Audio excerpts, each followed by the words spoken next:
Good morning, this is the Eager Beaver Show. You are listening to a True North Eager Beaver Media Podcast.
The True North Eager Beaver podcasts are proudly brought to you by our founding sponsors, the Miss V Mysteries from Corvid Moon Publishing, your source for science fiction, fantasy, and cozy mysteries featuring a broad diversity of characters.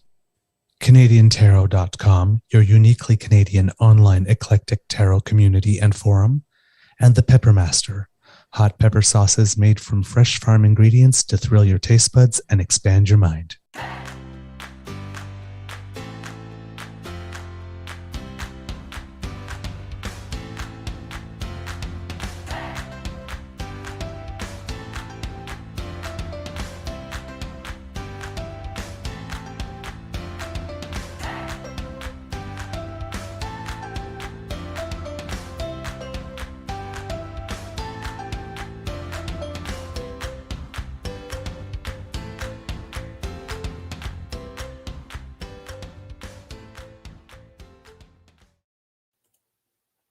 Well, good morning and hello, kids, and welcome to Season 3 and episode number 210 of the Daily Beaver Morning Show here on the Crier Media Network.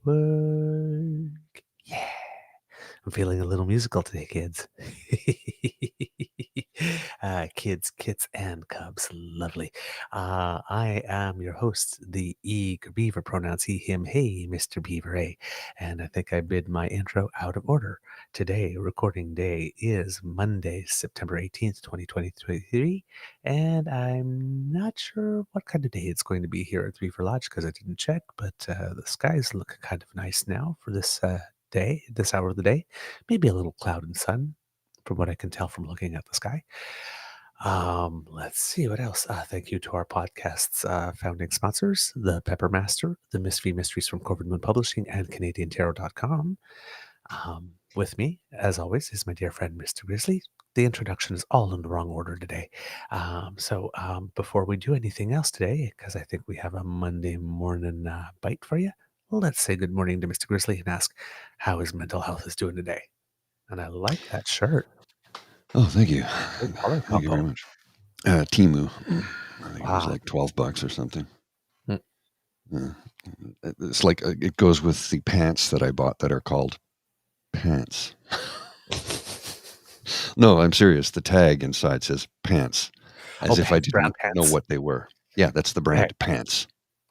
Clever. Call them what they are.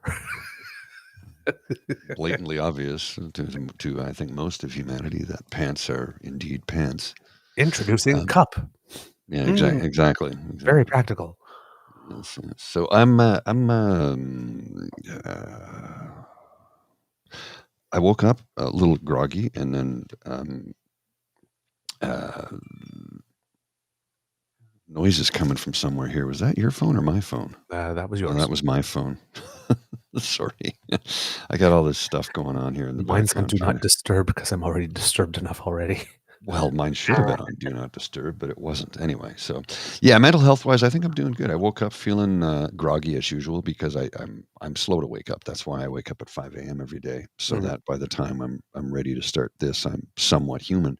And I was feeling great. I was feeling wonderful. Got home, because I stayed at Bridget's last night. Got Mhm. home, had a cup of coffee, sat down, and started getting this all prepped and ready to go. And I was reading some stuff online, and then just like seconds before we went live, stabbing pain behind this Oh, eye. no. Yeah, You I can't just read the news before we start. That's my job. You can't do that. well, I That's was for the health of the show. it's a newsletter I get every morning, The Peak, and then there's the Lookout, The Peak, and Bloomberg 5 things you should know to start Right. your day. Right. I get all 3 of them. I even have a New York Times subscription I get through my employer, but that's on my work computer, and I don't boot that up until I have to start working. So Yeah. anyway, yeah. So stabbing pain behind my left eye came right out of nowhere. So it's like I'm actually going to turn off a light. Yes, please do. It's a little bit easier now because I've got lights from the sides here. Mhm. If I turn off this one, you'll see that, right? Oh, yeah. If I turn Little off this mysterious one, shadow there. right? Ooh. And if I turn them both off, no, that doesn't work. Yeah, that looks like you're in the bottom of the basement hacking something. Yes, exactly. All right. Good morning to you, Kit Mystical, Kit Linda M, Kit Grappling, Kit Kendra. It's been a while since we've seen you. Welcome back. Kit Tim, Kit Elaine, Kit Miss Sadeka, Kit Mademoiselle Fox. Good morning to you, you lovely lady. Kit Donna. I think we've got everybody that's here so far this morning. And Kit Elaine. I think I've said hello, but Elaine does good work reminding everybody to smash. So we'll say hello twice. Oh, Kid Jen pops in just to get her hello. Good morning, darling. Lovely to see you. How you doing? Yeah, how you doing, huh? It's my best Joey. How you doing? I am groggy as well Mm, because I had a wonderful weekend, which I will not talk about too much today because we have pub chat coming on Saturday. So Save it I'll for the I'll weekend. save it for the weekend. But we did go to Stratford, Mm, and I love theater. mm-hmm. So Stratford's always a joy because in Canada, I mean, where's the place you go if you want to see the absolute best theater? Yeah, Stratford. Yeah, Oh, right. for Shakespeare anyway. Yeah, because I think also the Shaw Festival in Niagara on the Lake is pretty darn good myself. Right. Stratford and Shop. Those are the two you go to. Those are the 2, Yeah. really. I mean, they really, really are. Yeah. Not taken away from any other part of the country or any other theater scene in the country, but those are kind of like that. If you were a theater actor in this country, those are the ones you aspire to attend. Or perform in. Or perform. Sorry, perform is what I actually meant. To Yeah. perform. Those are the ones you want to perform in. And I've talked to actors who've performed and said, "Oh, there's no money. You don't make anything at it." But that's Yeah. not why you do it. You do No. it for having that in your resume because it is. Oh, you've performed at Stratford. You've performed at the Shaw Festival. Well, okay, Yes. it's kind of different, right? It's like Well, we take you seriously. Stratford is such like when you're reading the bios, Mhm, right? It says the person's name. It says whatever shows they're in because most people are in more than one show mhm. at Stratford, and then it says how many seasons they've been at Stratford. And I believe, if I remember correctly, because I thought of sending my name in for an audition at one point, and then I didn't. Um, but if you get in, I Mhm. think you're not allowed to be in the next 2 seasons Oh, really? to allow enough time. Yeah, so there are Oh, people it gives at room for Stratford. others, right? Yeah. Yeah, but there are people at Stratford who have been there, who are there, and they're like ninth season at Stratford, 15th Wow. season at Stratford. So, I Wow. mean, how many years have they been acting? 30. Yeah. We went to see King Lear Mhm. featuring Paul Gross. Oh, Silver Yeah. Fox himself. Yes. And yesterday it was Rent. Oh, 525,600 Yes. minutes. Yes. So I have songs in my heart and in my soul today. I'm feeling very musical. That's a Mario Lanza song, actually. Mhm. Song in My Heart, Song in Mario my Lanza. Yeah. I have it on vinyl. I Okay. literally do.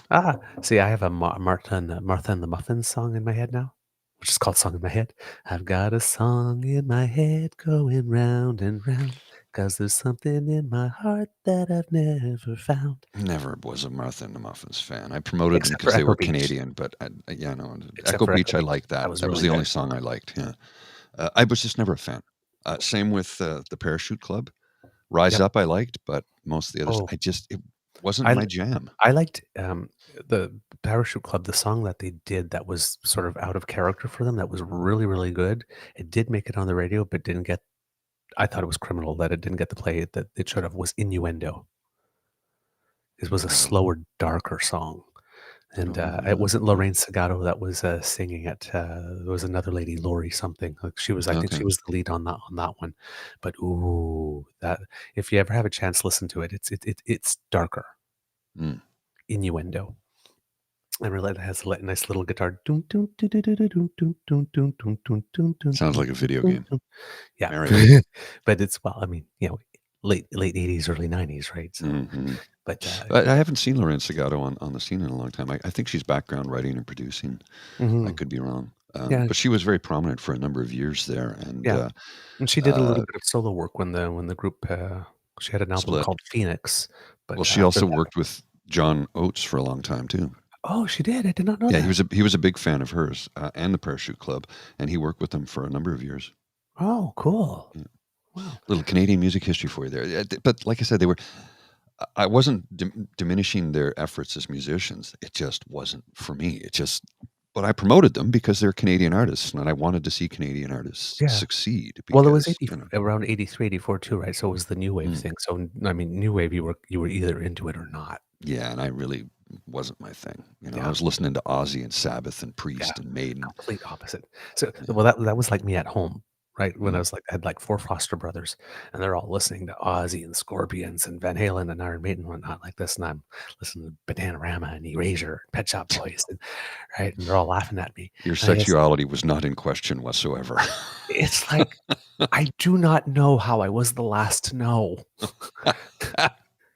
Everybody And else was like, it's "Oh, yeah, no, we know. We know." since I was 10. Yeah. I had one foster brother who used to call me Happy. "Hey, Mm. Happy." We know what happy means. Ex I still do not know how I was the last to figure it It's out. often it's surprising. I'm told it's surprising how often that is the actual case, and I think it's because societally speaking, now it's different today, right? Yes. But back then, societally speaking, you needed to find a good woman and make a family and have kids and get married and have a good wife. That's just not the thing today. And I mean, I know a lot of young people who have no desire to A, get married or B, have children. And of course, that makes the powers that be in political spectrums really worried, which is why they increase the number of immigrants each year. And then you have racist pieces of shit who say too many immigrants are. I'm like, yeah, you realize without immigration, this country would come to a screeching halt in a matter of weeks. Hmm. I'm laughing because, I have a weird mind, right? You just said Mm. racist pieces, and I was like, "You racist pieces." Just make a little trail from them, and hopefully some ET will come and take them home. Racist phone home. Racist phone home. Where's that damn Yeah. speak and spell when you need one? Okay, we've gone completely off the rails, but that's okay. Well, apparently the loudmouths are going to have, I think this is the 100th announcement of the follow-up to the convoy on now Oh this yeah. it's now September 20th. Well, I Or gotta. is it what, like a million van march or something? I don't know what the. I got one last night that was I'm sent to me sorry. that I I'll. shouldn't be laughing. Where did it go? There was one somebody sent me something last night, and hang on. No, I know where it is. I'll find it. Give me a second here. I got Oh, something I wanted to put on the screen alright. that Um, I had to respond to because I was like, "What? This is ridiculous. I can't believe this crap." Let's see if I can find it here. Where is it? okay. Well, for those while you're waiting for that, over the course of the weekend, because recently we talked about our track and field athletes who did so well at the Mhm. World Championships. In fact, most people probably don't know this, but the 4 gold medals that Canada won we were the second country with gold medals. The United States had the most, and then it was us. Now we Oh weren't the wow. second country with the most medals, we're wrong, but in terms of gold, we were. So our team did really well, punched over its weight. And this weekend there was called the Diamond League, which is the league they compete to. They go to Mhm. different cities and compete their advance and accumulate points. Well, it was the final, and I believe in the Diamond League they pick the top 8 point getters all season long in the various competitions. So we had 4 Canadians that had qualified. I don't know if all 4 went, but Sarah Mitten, who was um, the shot put athlete who won Mhm. silver at the Worlds, Andre DeGrasse, was there. Marco Arup, who I think believe had won bronze in the 800 meters and set a record at the time. So they were there. I believe probably that my guess would be that Pierce, I can't remember his last name now, who just won decathlon gold, might have been the 4th, but I Mm. don't. I can't. Yeah, they did well. They did well. The whole Yeah, team, they like, did very well well. done. Well, Andre DeGrasse, we know that he's been having it's more like a coming back year from I'm Mhm. thinking was maybe some injuries or whatnot. Yes, And yeah, yeah. the best he did was that 6th place in the 200 meter at the World Championships, but he didn't qualify for the 100-meter final. Right? Well, it's Um, possible it's near the end of his career. I mean, it is a short career, it really, is a short as a career. as a as a sprinter. Well, DeGrasse won the Diamond League trophy for the first time in his career Oh, wow. with a season's best of 19.76 in the 200 meters. Well, good So, on you, brother. yeah. Well done. So, yeah, 6th place in the world a couple of weeks ago to winning. He's on the way back. He's on the way back. I like that. And let's see, who else did we have here? Marco Arup became the first Canadian man to break 1 minute 43 seconds in the 800 meters, setting a new record. He took home the silver Mhm. at the Yeah, and event. it's a Canadian record, and I think it was it was a Canadian record, he said, yeah. Yeah, 142.85. And that's lowers his personal best time. And yeah, the national mark was 143.20 at the time, so he cut off 35 hundredths of a second. Mm. Not bad. Sarah Mitten snagged the silver at the Diamond League final. Uh, in her 17 events across the season, she finished in the top 2 14 times. Mm. So she is Mrs. Consistency. And she threw a 19.94 meters throw, so almost 20 meters. The leader, Chase Ely, threw a 20.61, which is a new American record. So, you know, it's she just phoned it in. Yeah, that's all. Just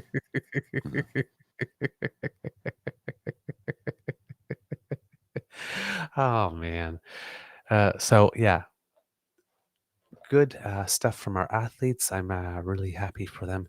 But yeah, I'm guessing the third person who qualified probably either did not compete or did not finish because they're not even mentioned in the article.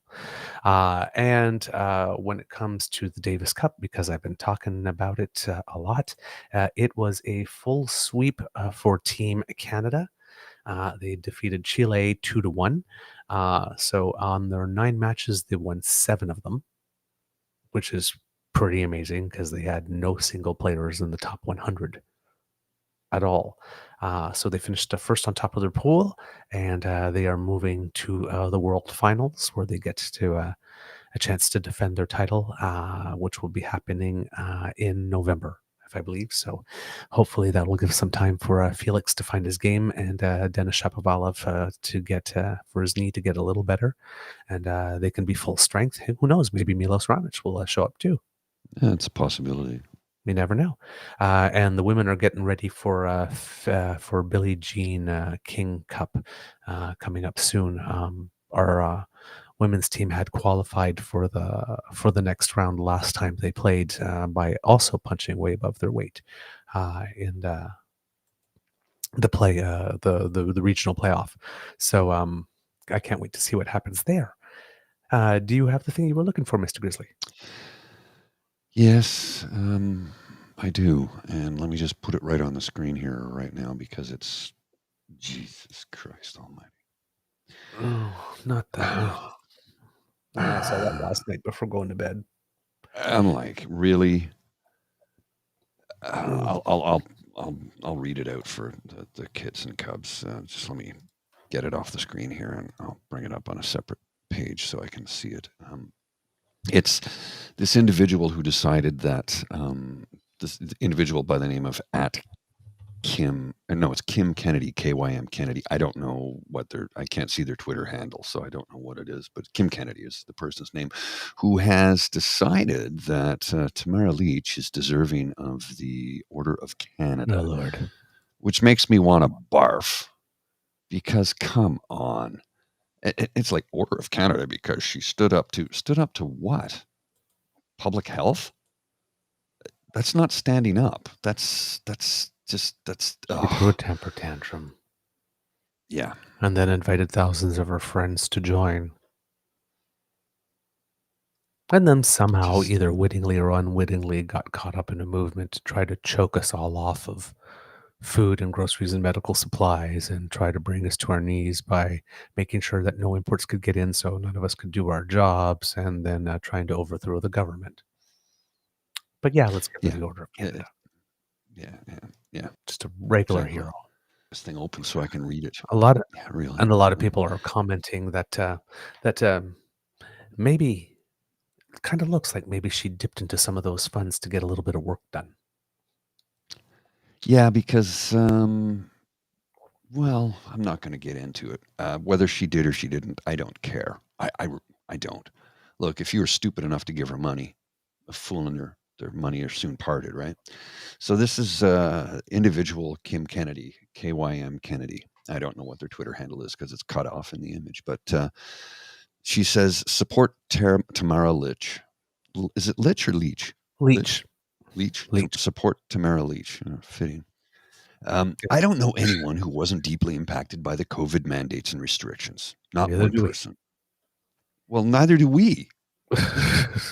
Let's state something that's blatantly obvious. Every Right. single Canadian felt it in some way. Yes. Yes. So why did you take my city hostage for 3 weeks to complain about the thing that we were all going through? Yes. You guys couldn't handle it. You're weak. Clearly. For many, the effect it had was long-term and life-changing. We lost hope. We lost jobs and friends and family. We lost pride for our country as they separated us from parents dying alone in long-term care facilities. Yeah, that's a provincial matter, and the provincial premiers need to be held responsible for that.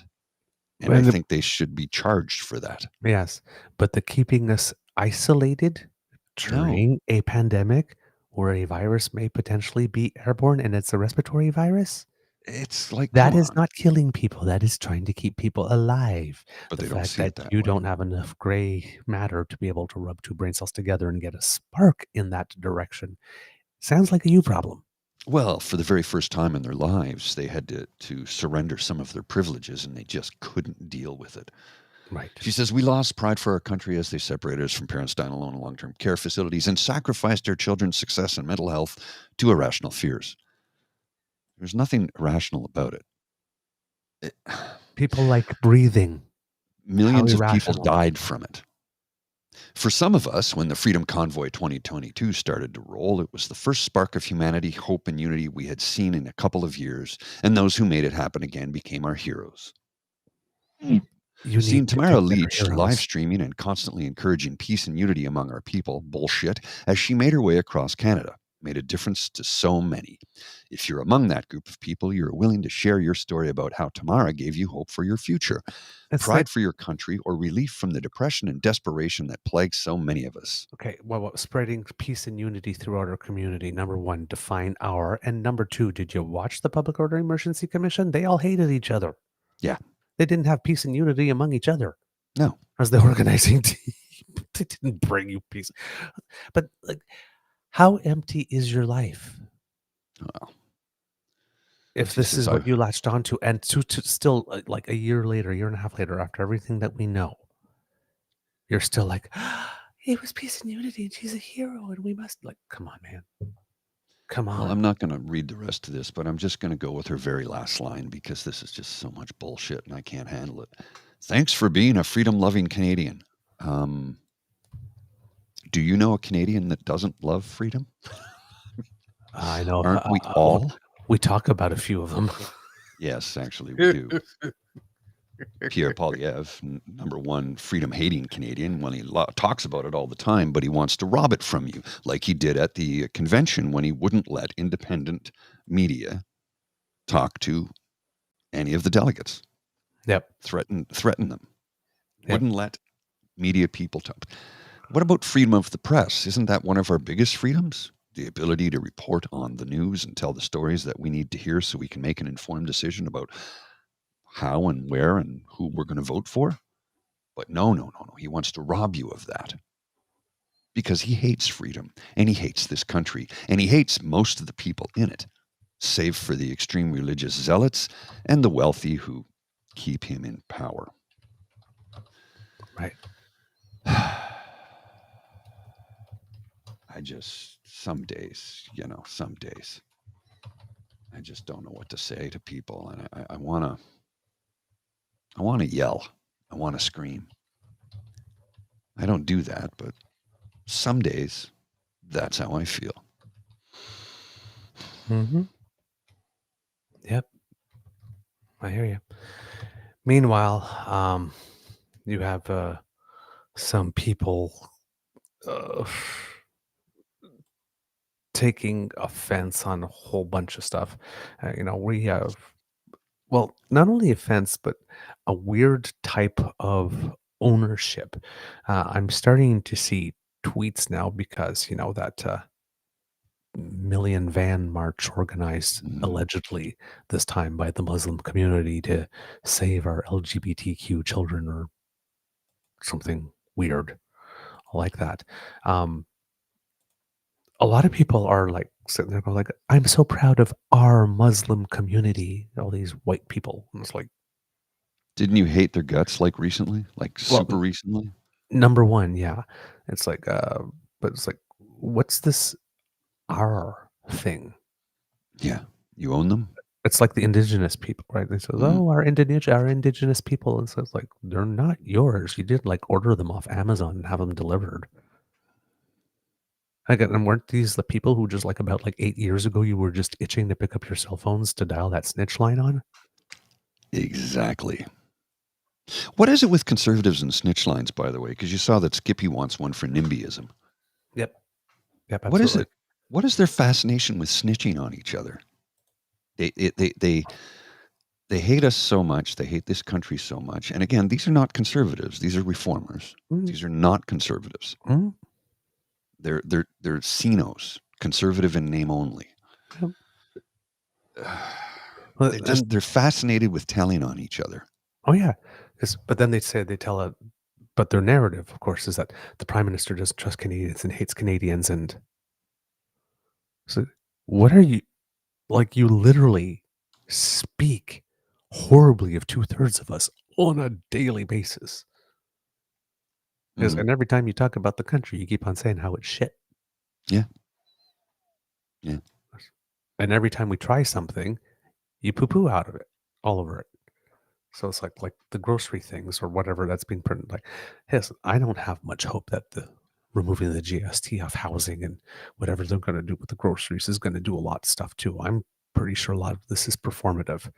But it's like, but if you're out there and you're saying like this, we need to do this, we need to do this, you have no other solutions. And then every time somebody presents a solution, you poo-poo all over it the second it's uttered. Then you don't really want to solve the problem. No. Because if you have a problem that's rather intractable, and you can't really figure out how to solve it, at one point you just start trying stuff. Right? Your choice is, well, try something and see what happens. We can adjust, or you just stand there and let it happen to you. So since nobody has any solutions, real ones, at least somebody is trying something. Well, I'm just yeah, no, I hear you. You can't say you want a problem solved, and then every time somebody proposes a solution, that'll never work. That fantastic conservative can't do attitude. That'll never work. That's no good. That'll never happen. Why do that? Why are we wasting our time? Oh, just another scheme. It's everything's being talked down. If you don't, it's like I'm just at the stop coming to me with problems. Mm. If you ain't got a solution to propose to the problem, don't talk to me about the problem. I don't want to hear it. I don't want to hear it. It's like you guys have been whining for 8 years and not proposing anything. Because if your All they do is complaint complain. does not come with a solution that we can discuss, I don't want Stop to hear it. complaining. Yeah. Yeah. You've had Like, a really. lot of time. You've had a And lot they of have time. and no Pierre's solutions to anything. Pierre's been in government for 20 years. If he really wanted to be prime minister, he would have had some solutions and plans and whatnot in his back pocket. He would be spending nights writing them down, whatnot, and he would be ready. Well, Mr. I mean, Singh's he's going been into his third election. Him. When we said it on the show, you saying Justin Trudeau won't do it. I will. I don't want to hear I will. I want to I hear wanna hear how I will. how. And if you How? ain't got Tell that, me how. I don't want to hear it. Oh, Hold on a Skippy's second. been in there 20 years now. 20 Oh. years. Oh, 20 years he's been in politics, and he's got no solutions for anything, but he always tells you how he's gonna make things better. So, I don't know if you read the little script I wrote at the beginning of the show here about how Skippy wants to make, he's always railing on about the groceries and the cost of food and how much grocery stores are raking us over the coals for profit. And so one suggestion put forth is, okay, we'll just create a new national grocery chain. The Canadian government will do it. He'd lose his shit over that. Oh yeah. Oh yeah, absolutely. And now they're all He'd lose it. talking about well, their main complaint is right because Prime Minister said there probably will be some financial penalties to the Hmm. grocers who don't comply. So now they're sitting there, Yeah. oh, so what's he going to do? The prime minister is going to tax the grocers, and then the grocers is going to pass the taxes on to us, and is going to create a new tax on us. Well, that's the case for anyone. Hmm. Any fine imposed on a corporation technically can be passed back down to us in terms of higher bills. You literally have no other solutions. Now they're calling these price controls, of course. Governments impose price controls. Whether like calling them in and saying, "Hey, like, can you guys get together and do something?" And it's just, I don't know, man. It's I hear just, you. it's just always negative. And then from Alberta, you got the actual premier of Alberta, Mr. David Parker from Take Back Alberta to the 1800s. And he posted this tweet: "Dear public educators, you work for us, earning our tax dollars. And if you keep up this indoctrination bullshit, we will fire you." Signed, the people of Alberta. Okay, one, who died and made this fuckwad the voice of the people of Alberta? Well, he thinks he is. He didn't run for anything. No, no. I mean, I know he's the puppet master, but he didn't run for anything. And then some person got so offended by my tweet that, you know what, the criticism and the criticism I got, that just killed me. I mean, it just sent me into the corner in the fetal position, rocking myself, I guess, and soothing myself with cheesecake. Wow. Potty mouth. Because I said fuckwad. Mm. The guy Wow. that went on said potty mouth. So checked out their feed, and it's William P. Hard worker, loved life. Past tense. Kind heart, love animals and most people. Pure blood, comma, really? We have to fix things. That's a big WE. No DM, I'm in a relationship. And the very first tweet, is a retweet from somebody that's called Concerned Canadian, who's never concerned. Who stands with Tamara? She stood up to an authoritarian regime to regain our lost rights and freedoms at her peril. 2 exclamation marks, and then a photo of her that says, "I stand with Tamara Leach." And I'm like, okay, you want to call me a potty mouth? All right, domestic terrorist sympathizer. Well, I guess you won that round of Who's the Suckier Human. Pro tip: if you want folks to seriously believe you've got a problem with potty mouth muffin, perhaps not have glorification of the fuck Trudeau lady as the first post on your feed. That would be a good idea, I think. You know. I'm just saying. But you know what?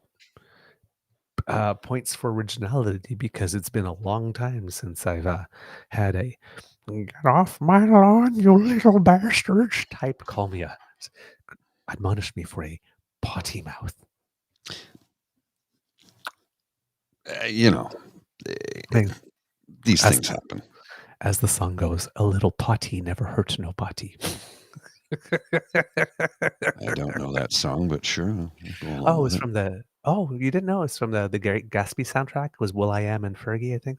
A little potty never hurt nobody. Oh, it's really good. I'm It's not aware it's a of bit it. of a banger. It has some Charleston era samples in it too. It's pretty good. All right, it wasn't a big hit, unfortunately. It should have been a bigger hit though. It was a grooving song. You never know what's going to hit. Yeah. So yes, caravans, Tamara.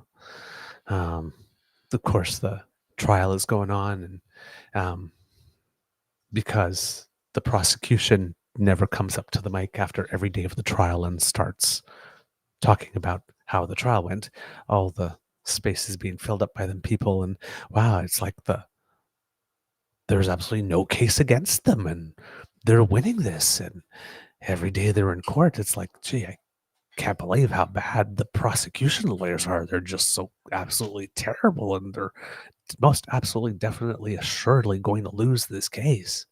And Mhm. Tamara and Chris will be vindicated, I tell you. Hold on. I just need to have a sip here. Well, I was reading some of previous Chipyuk's tweets on the weekend, and I'm Oh like, my God. "Oh, You know she's got what? to be the dumbest lawyer in Canada." I used to like criticize her and like this, and now I just read them for comedic content. Yeah, I have Because, no criticism of her.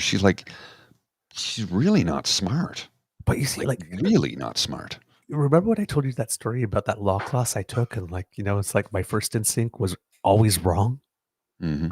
It's like, but he's the one that got screwed. Yes, but the law is such that he can be Yeah, screwed this way. If you want to that's how screw it this way, works. someone, this is the legal way to do it. It's like, oh, really? That sounds kind of douchey way to use the law. No, so, she's really not so I smart. dropped out after like 4 weeks because I figured this is probably not going to be the career for me. She would have been my perfect classmate because I Mm. was always wrong on the law, but on the left, and she's as wrong on the law as I was back then, but on the right. I mean, she creates these rights that just do not exist. She's not smart. She's So now, not. well, it's like PP the I other I day I when feel pity for her. well, It's that's like, the my whole God. thing. The worst part is she's doing this for all the world to see. It's like you're exposing how unintelligent you are and how bad of a lawyer you are for the whole world.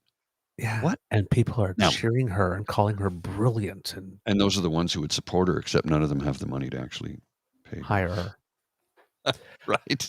I'm just, Irony? oh, The she's crowd she can win over is not the crowd that can afford her services. she's bad, man. Yeah. She's again, there's some people like Leslie Lewis, same thing. She's got a doctorate of laws. How did she ever get one? Well, Because here's the she's thing. just so completely so far She off might be just good at taking everything. tests. Some people are, Yes, right? but then what? So I'm going to take the test, and now I'm going to instantly forget everything, and then just redraw the law Well, in my own image. I had a buddy of mine who said, "Paul, I don't know what I'm doing." He says, "I was just good at taking tests." He goes, "I don't remember anything I studied. Nothing." I'm like, "What?" He goes, "I don't know what I'm doing." He goes, "I don't remember anything I studied. I was just good at preparing to take a test. So I know how to pass a test, but I Mm. couldn't tell you how I do what I do." I'm like, "Well, that's interesting. I didn't know that was a thing." Apparently, it's quite common. Jeez. Things you learn when you talk to people and they tell you stuff. I'm not mentioning who those people are, of course, but I think that might be the case with her. Yeah. Could be. Um. You know. Yeah. Yeah. So those little things are going on quietly in the background. I guess we wait till September 20th to see. Maybe. But I mean, the last ones that have been announced that we've seen, I mean, I've seen a lot of announcements for million somethings, and then I'm seeing pictures on the web, and it's like it's an empty field with 15 cars and 2 trailers. Yeah. We're starting it right now. Mm. We're starting. We're Now we're doing starting it. now. Yeah, now we're starting. Next week. Well, What time is there's it going to be a million of us. 1 million of now? us. Now. Well, yeah, And where I know there are only where's 12 this of us million? this week. Yes. Where's 1 this million. million going to march to, though? That's what where are they marching to? Well, here's the thing, right? The March on Washington in 1963, which was intended to be a million man march, which was one of the largest marches in U.S. history, maybe the largest, brought in about 250,000 people. Yeah. So if you can't bring a million in a country that had over 300 million back then, or maybe at least 200 million, about 190 at the time. at the time, Yeah. but Less than 200 million. You could get 250,000 in a country of 40. They're when not you're going fringe, they're not going to get 50,000. Right. I don't think they'll get 5,000, to be honest with you. it's just like, but that's the thing, right? It's here's like, if you're a strategist, right? I'd be going like this: I'm aiming to get 10,000 people. With a million in a country of 40, you're automatically dooming yourself to fail. Oh yeah. Automatically. So anyway, it's not to me to give them advice on how they can do their game better. No, you don't want to do that. But at some point, how would I put? There's a progression with these things, right? You first oppose them because you can't believe that people are actually saying this stuff, and then you do them because they have some follow through, and you get incensed, and then you do it because it's just so stupid. And then at one point, it's just, you start doing it for sport. And then at one point, the sport of it isn't even interesting because nothing on their end ever changes. Ever. It's the same. You could argue with someone 5 years later, come back, and you'll be back at the beginning of the circle, arguing the same things all over again. I'll be right back. Everything's circular. Everything ends back at the same place. Anyway, that's enough about those people for today, because today is the day that MPs return to Parliament Hill for a new sitting of the House of Commons. It will probably be a rather lively affair. Liberal House Leader Karina Gold says that the government has big plans to address the shortage of rental units in Canada, as well as the cost of groceries and pharmacare. She's making a big point about talking about affordability and personal security. So, all the comments going on about crime at the moment. She says, we are delivering big, important programs for Canadians, but we also need to be mindful of making sure that we're spending appropriately. Now, Conservative leader Pierre Poilievre, of course, says that the cost of living crisis was started exclusively by the Trudeau government, that nothing ever happened in the 8 years before that. There's nothing that the Conservative government did before that, or the Liberal government did before them, or the Conservative government did before that. Like trickle down or repeated tax cuts to people who didn't need them, or starving programs of funding, or not raising the minimum wage for many years, or forcing public servants to 1% salary increases, even when we were hitting our inflation target of around 2%. None of that. And that all of this happened in the space of 8 years. Well, no groundwork was laid. You heard him say something to the effect of, when I was housing minister. He never was. You never were, because there was no housing minister under Stephen Harper. Yes. So more bald-faced lies. How does he continue to get away with this shit unanswered? That's the part that troubles me the most. It's the quantity of them. It's the Trump playbook. Yeah. Flood the zone. The sheer quantity of lies makes it such that if you're a journalist and you want to ask him about something, the second he says one, if you get distracted by the lie, which you should, as far as I'm concerned. The interview should stop there, and you say, "Well, wait a minute, you said this," and you just keep on harping on that and if that takes the 5 or 10 minutes of the interview, and you only talk about that, and you keep on nailing him into a corner, and he keeps on shifting and whatnot, and you never move on from that, then that's the interview, because he Mm. doesn't get his message out then either. Yeah, yeah. Well, I watched a TikTok yesterday. Some guy going on about how when the journalist from, was it CTV or Global, asked him about how he's fomenting the extreme right. Yep. Who says this? Who said it? Who said it? And they go, he really schooled her on that one. I'm like, what? No, he was a petulant asshole. Yep. Who wouldn't pull that shit with a male reporter? Yep. Now, this guy's only been minister of two things: democratic reform, July 15th, 2013 to November 4th, 2015, where he produced a monstrous and Yes. horrible bill that ended up having his government laughed out of government. So, way to go there. And while he was doing that, on February 9th, then Stephen Harper added to his portfolio Minister of Employment and Social Development. And I guess that's what he's calling when he's saying that's when he was the Minister of Housing, That's, because housing might fall under that. But he was that from February 9th, 2015 to November 5th, 2015. So I'm sure in those 10 months or so, he completely revolutionized the landscape, oh yeah, totally. while he was taking care of absolutely everything else that a Minister of Employment and Social Development. So that's your social insurance number, student loans, OAS, everything that you go to Service Canada for, pretty much, while he was still Minister of, well, democratic reform. Yeah, which is I guess after his bill taking went your nowhere. democracy. Yeah. It was taking the democracy away from you. Yeah, That's I'm what it guessing was. that after his bill went nowhere, he had nothing more to do as Minister of Democratic Reform, and that's why he had that portfolio added on. Here, keep busy. So no, he was never housing minister, Not once ever. not once ever. Never. He might have had some responsibility for housing somewhere along the way as Minister of Employment and Development, but if he had a big achievement back then, I'm sure he would have been bragging about it then. Of course he would have. So, yeah, he didn't. Yeah. In his 20 years in politics, all he's done is create a compliance agreement with Elections Canada.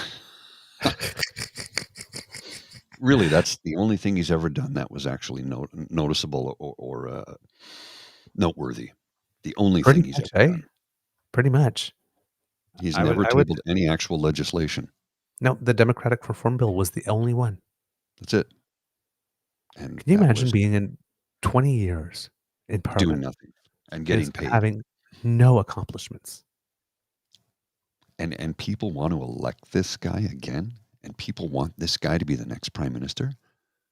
He's done nothing in 20 years but suckle at the teat of the taxpayer. And people think he's this great champion for the worker. He's voted against workers countless times. His record is there for us all to see. He voted against childcare, pharmacare, dental care. He's voted against unions. He's anti-union, but tells us he's pro-worker. Bullshit. Yeah. Bullshit. Bullshit. Total. He hates the working class. He hates the unwashed. He hates the poor. He only loves the wealthy because they keep him employed. That's it. That's it. That's all. Nothing more to say. He is a vile human being.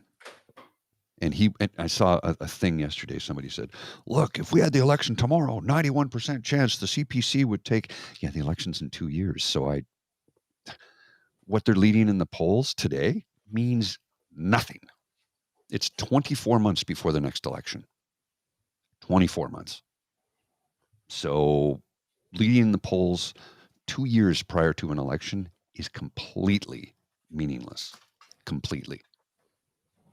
So what's your bragging? Oh, look at how far ahead we are. You haven't won a damn thing, and the election's in 2 years. I don't care. And you know how I feel about polls. Yep. And again, Yeah. like I said the other day, I said this on I didn't say it on our show. I was on Casual Friday with James on Blackballed, and I said I think. Did I say it on our show? Maybe I did.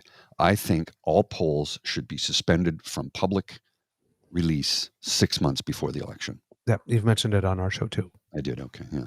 Like seriously, 6 months before an election. And somebody says, well, federal elections can. Yeah, you're right. Federal elections can fluctuate, but provincial elections are every 4 years. That's fixed.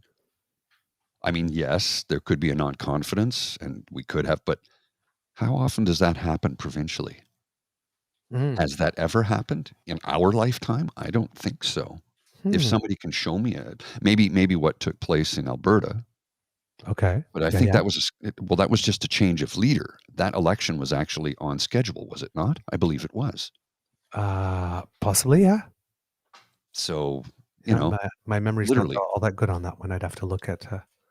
I would like to table a motion, and I will talk to my MP about this and my MPP that I think public polls. Yeah, there you go, Linda. Once the writ is dropped, although that is a short time frame, but at least Yes. once the writ is dropped, that's it. No public knowledge of what the polls, who's leading, who's winning, zero, because it's too influential. It's way too influential on people who want to make an informed decision. And I think that was a large part of the reason why we had such a low turnout in the last provincial election, because people, well, my vote's not going to do anything. They're already saying Doug's going to win. And it worked. The strategy worked. And all the conservative-owned newspapers and publications in the country that were clamoring for Doug to get elected, even, conservative publications in different parts of the country that are not in Ontario were clamoring for him to get elected because it pushes their message forward. And he got elected with a landslide majority, 17% of the population. 17. So that was adorable. 17% of the population. Like, really? Like, come on. 17% of the 43% elected that guy. Yep. That's not a majority. But in this case, it was. He's my boo. I love him. I'm such a sucker. I'm sorry, Bridget's I not love here. love. Sorry, Dan. Bridget's not here. She's at home. She's at her place today. I stayed there last night and drove home this morning. So, and when I woke up, it was very cold in her house. She's like, "It's freezing." I'm like, "Yeah, it is." And I stepped outside and went, "It's warmer outside than it is in your house." She's like, "What?" I'm like, "It's 15 steps outside." Oh my God, you're right. Wow. I think the air conditioning kicked in at some point last night, so chilled the house down and then kept the cool in. That happens. So, I want to bring your attention to a certain story that a lovely kid on Twitter who goes by Kate Miner at Kate Miner 2 sent to me because I had posted Sarah Fisher, the mouthpiece for Yes. the Hong Kong lady. It's a question: what separates a land of abundance and opportunity from being nation of prosperity? Answer: a government that distorts price signals with money printing, red tape, and over-regulations, high taxation, wasteful government spending, and a leader who doesn't believe in the people, which is precisely that which the Conservatives did under Harper during the 2008 financial crisis.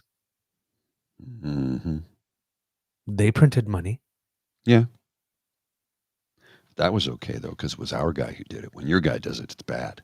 Which contributed to inflation. They actually, if I remember correctly, then in addition to doing that, because they starved problems of additional money and announced money, thus making it such that they actually precipitated us into a second recession, a mini one.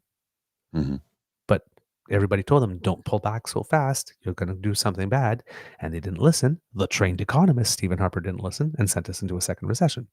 So all of those things, in addition to starting programs of announced money and selling GM shares that belong to all of us at fire sale prices for an optics stunt that failed in an election that they already knew they were going to lose based on what polling was saying. And that was what public polling was saying before the writ was dropped, as you mentioned. So I'm not sure why it is they even thought they were going to make that election, decided to sell public goods off that way because they knew they weren't going to win. Well, Kate Miner then took a clip from an article and put it under my tweet. And I was like, when I read it, I was like, ooh, I would love a link to this source article, please. And she obliged. And it's an article from way back in 2012, November 14th, 2012, from the Georgia Strait. Hmm. And you know how I mentioned on the previous show, because Pierre and teams are trying to convince people that all of this happened in the last 8 years. When Stephen Harper left, you could still buy an affordable home and everything was great. The prices of houses hadn't skyrocketed by an incredible or ridiculous percentage as well.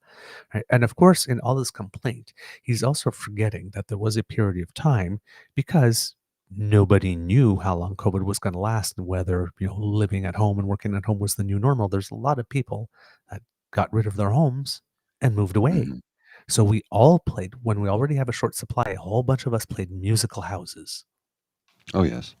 which really adds to price inflation at that moment because the supply didn't get bigger and there was way more people in the market competing. So you want to know how far back this stuff goes? The federal government will have to answer to the United Nations Human Rights Council in Geneva for its failure to keep its promises to the international community around housing. This was 2012. 2012, 3 or 4 years before Prime Minister Trudeau became Prime Minister and about after 7 years of Harper. Michael Shapcott, Director of Affordable Housing and Social Innovation at the Toronto-based Wellesley Institute, told the Georgia Strait by phone that in 2009, Canada made several pledges to the Universal Periodic Review process. This was created by the UN in 2006 to hold countries accountable for their human rights records by forcing them to answer to questions from other countries. In April 2013, Canada is scheduled to undergo scrutiny of its performance since the last review. Quote, Canada's specific commitment was, we recognize more needs to be done. We promise we'll work with the provinces and territories and we'll come up with a strategy, Wellesley said. They've absolutely completely failed in that regard of having a strategy. And that was a very, very, very, very well-worn conservative strategy, telling us, we have a strategy, we have a plan, we have a strategy, we have a plan, but never actually telling us what that strategy and that plan was and never delivering it. That was the thing with environmental and climate change, right? Well, Hmm. the liberals say we should do this, but we've got our own plan, is what they would say. Okay, well, what is that plan? In 10 years from government, they never actually introduced the plan and never, never enacted it. That was the plan. They had their own plan. They executed it to perfection. They did sweet fuck all. Back to the article. The Wellesley Institute filed a 5-page document with the Universal Periodic Review citing a litany of Canadian cutbacks to housing programs. It states that in 2009, the federal government announced $2.1 billion in new funding for affordable housing over a 2-year period, plus another $5.7 billion for homeowners in the middle and upper income brackets. So that was $7.8 billion that were announced in 2009. Now, $7.8 billion in 2009 was worth a whole lot. Hmm. Now, because if I remember correctly, the Greenbelt stuff that was valued at about 8 billion just a few short years ago would be valued at 25, right? Today. 24, 25 today. That's right. 2024 today. So let's see, 7.8 in 2009. I'm going to look at that a little later with the Bank of Canada calculator to see what that's like. So remind me to do that, Mr. Grizzly. By 2011, these short-term measures were terminated. So he announced $7.8 billion in 2009, and somewhere in 2011, he ended them. And there was a 39% reduction in affordable housing funding compared with the previous year.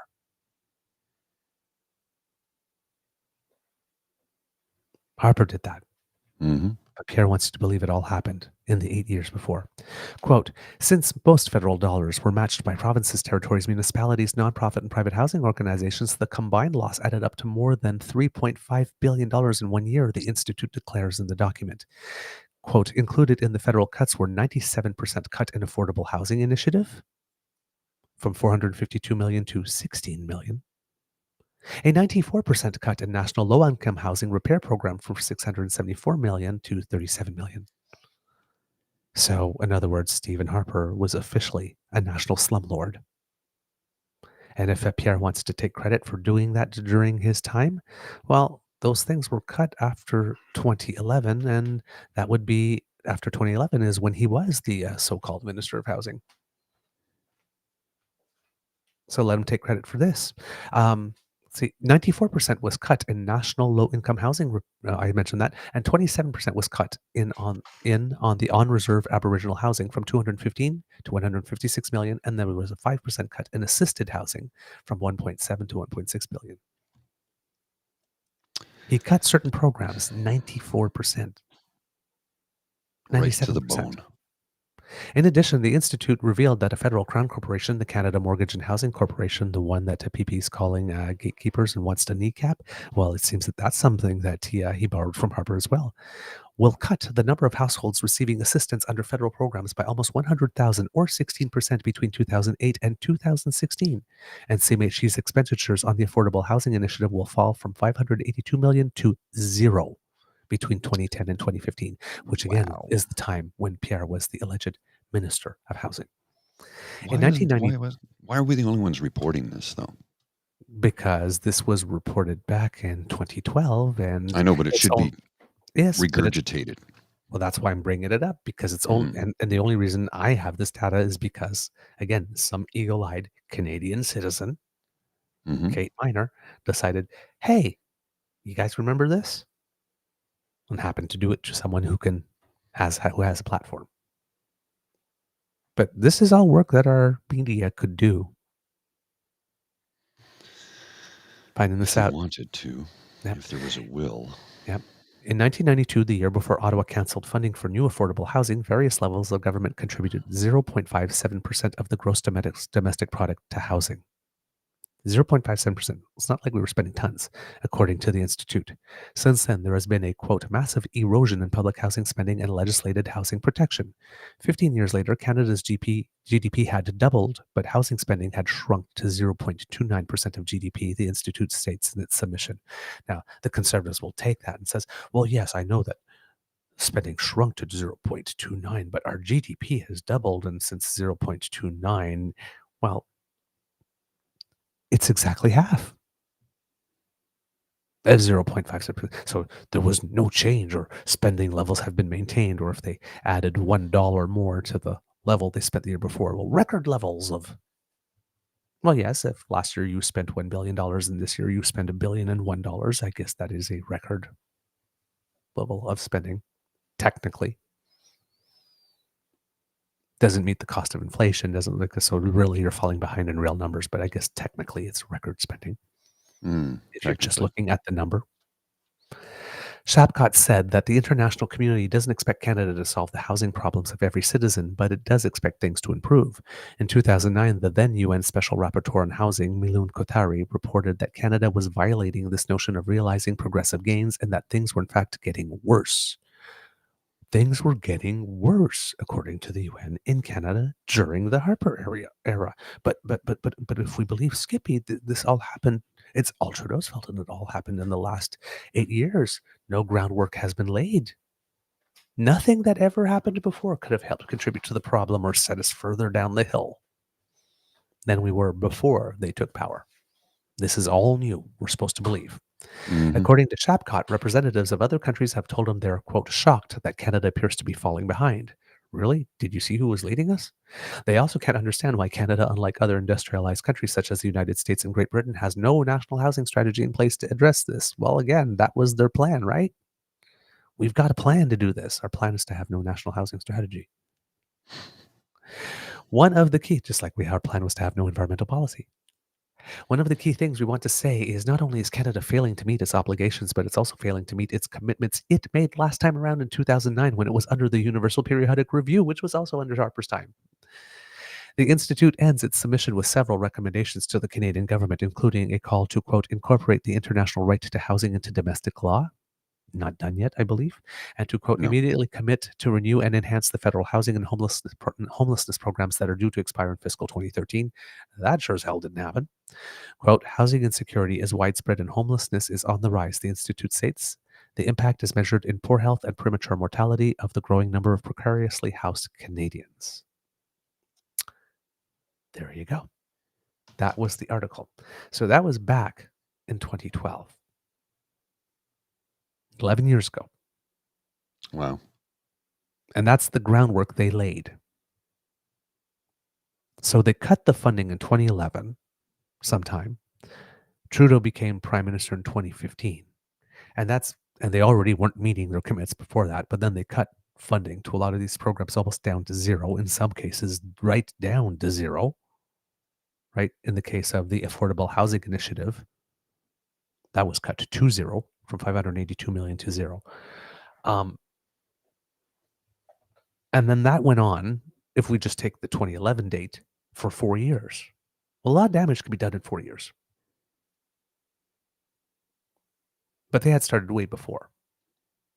So this guy right here, on our dime, on our time, is traveling across the country, left, right, and center, up, down, all around, telling us that all this is Trudeau's fault. And when he was housing minister, oh, he did so much for us. While he was basically supervising over this, making sure that this funding stayed this low. He knows it. He was there when it happened, not only in government, but according to him, he was the housing minister when it happened. He's literally looking right into the camera and lying to your face and pretending that he cares about the fact that you can't get affordable housing, when he managed programs that cut funding for affordable housing by 97, 94, and 100%. In 3 huge programs. And then by other amounts in other programs.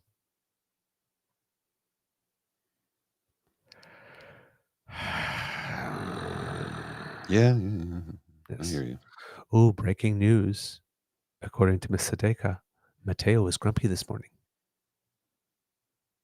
Mateo, buddy, what's going on, my friend?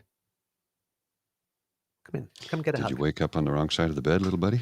Oh. It Come happens. get a hug, buddy. Don't worry. The day will get better. The day will get better. Yeah. Tough moment, big feelings, but the day will get better. Don't worry, my friend. All right? Have some Honey Nut Cheerios. I would like some Honey Nut Cheerios. You never know, eh? So, yeah, we are being gaslighted like you would not frickin' believe, particularly on this one. Oh, yeah. From PP. So, yeah, that when those I'm going to try and bring up those facts a little more often when I'm interacting, but when I'm just happy now to have some data to go back, because it's kind of hard to, when you're going back 11 years and you're trying to do a Google search, where was that piece of information I saw 12 years ago? Ugh, it could take you a while to find it. Well, you got to remember too, as far So as that someone delivered it right to my door. It's like, thank you. well, as far as the current crop of reformers are, if it didn't happen in the last 24 hours, it never happened as far as they're concerned. Don't tell me about that thing I did 12 years ago. That doesn't matter. What I did right now, right in this moment, that's what's important. They have no recall, no recollection, no memory. Everything that was done was Justin Trudeau's fault. Everything that's happened in the last century was Justin or Pierre who did it. And it's all bad, no matter what.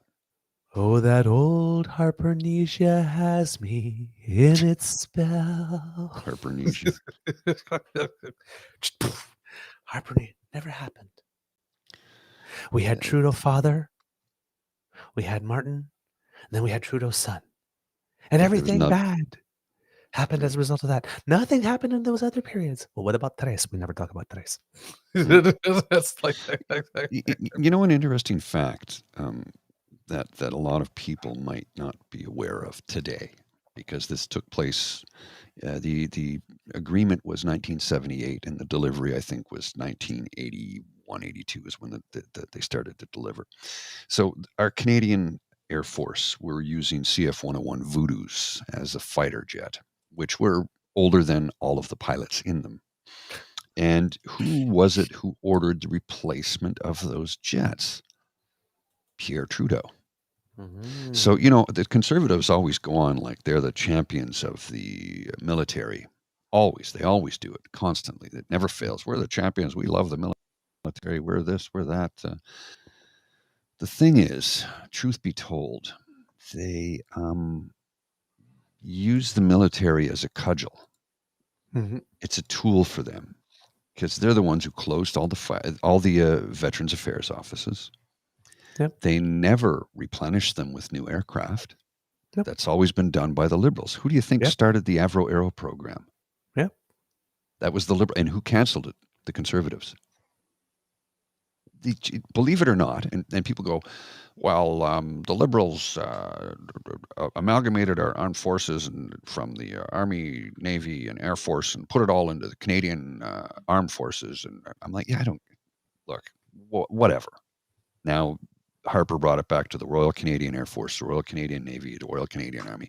Fine. I don't care about that. Which government has done more to equip our CAF members? It's the Liberals. It's always been the Liberals. And that seems to be conveniently forgotten every time the Conservatives want to use them as a cudgel. And I say conservatives as in the past. Yes. Joe Clark wasn't in office long enough to ever do that. And I don't know that he would have, because Joe Clark is a good and decent man.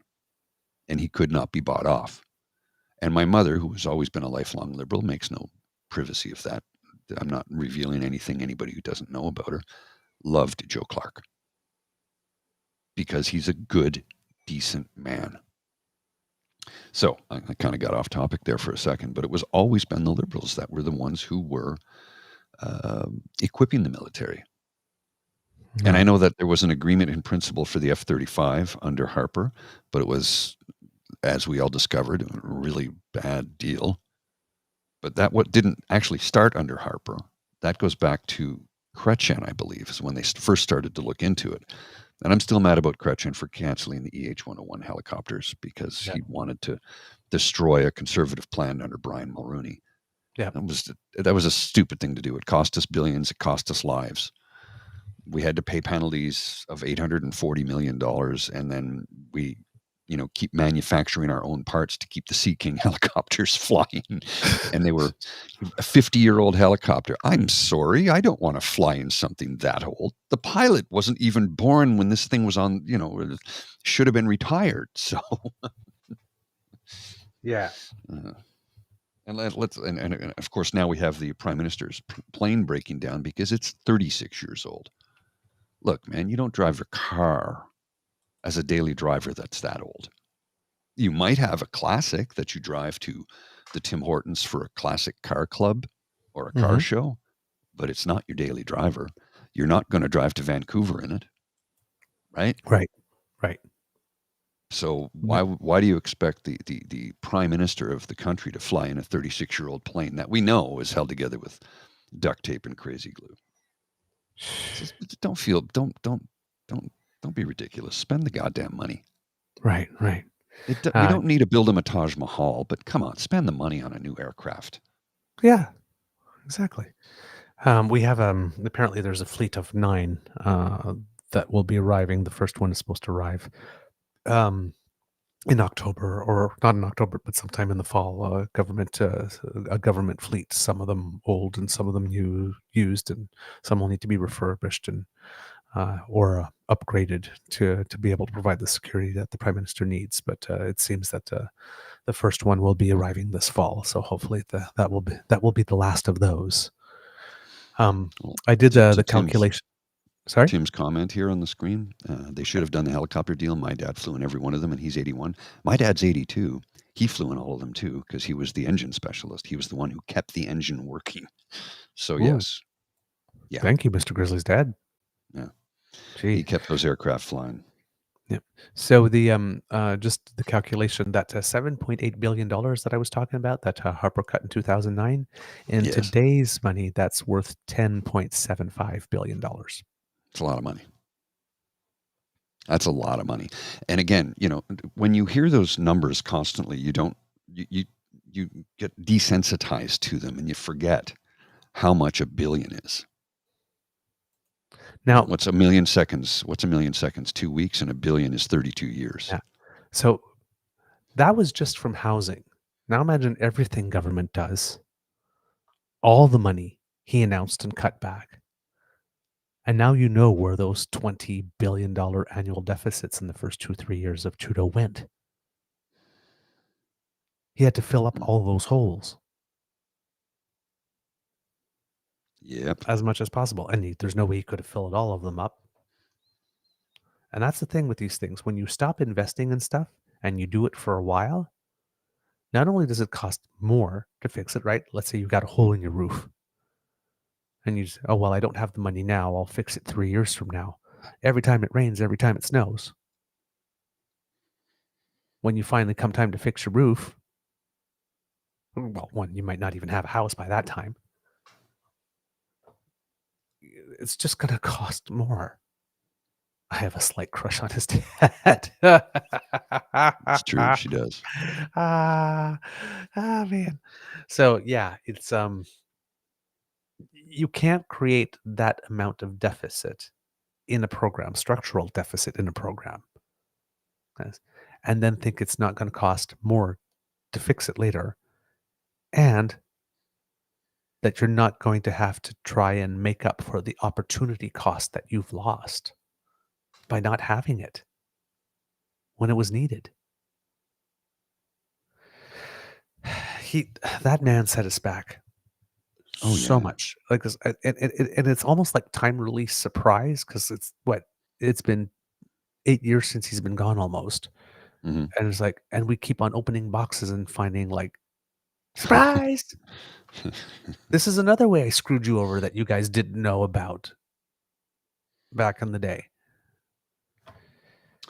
Yep. It does not make me happy. All right. So, leaders are going back to Parliament today. Pierre says the cost of the living crisis and the housing crisis was started by the Trudeau government. We've just showed that it's not.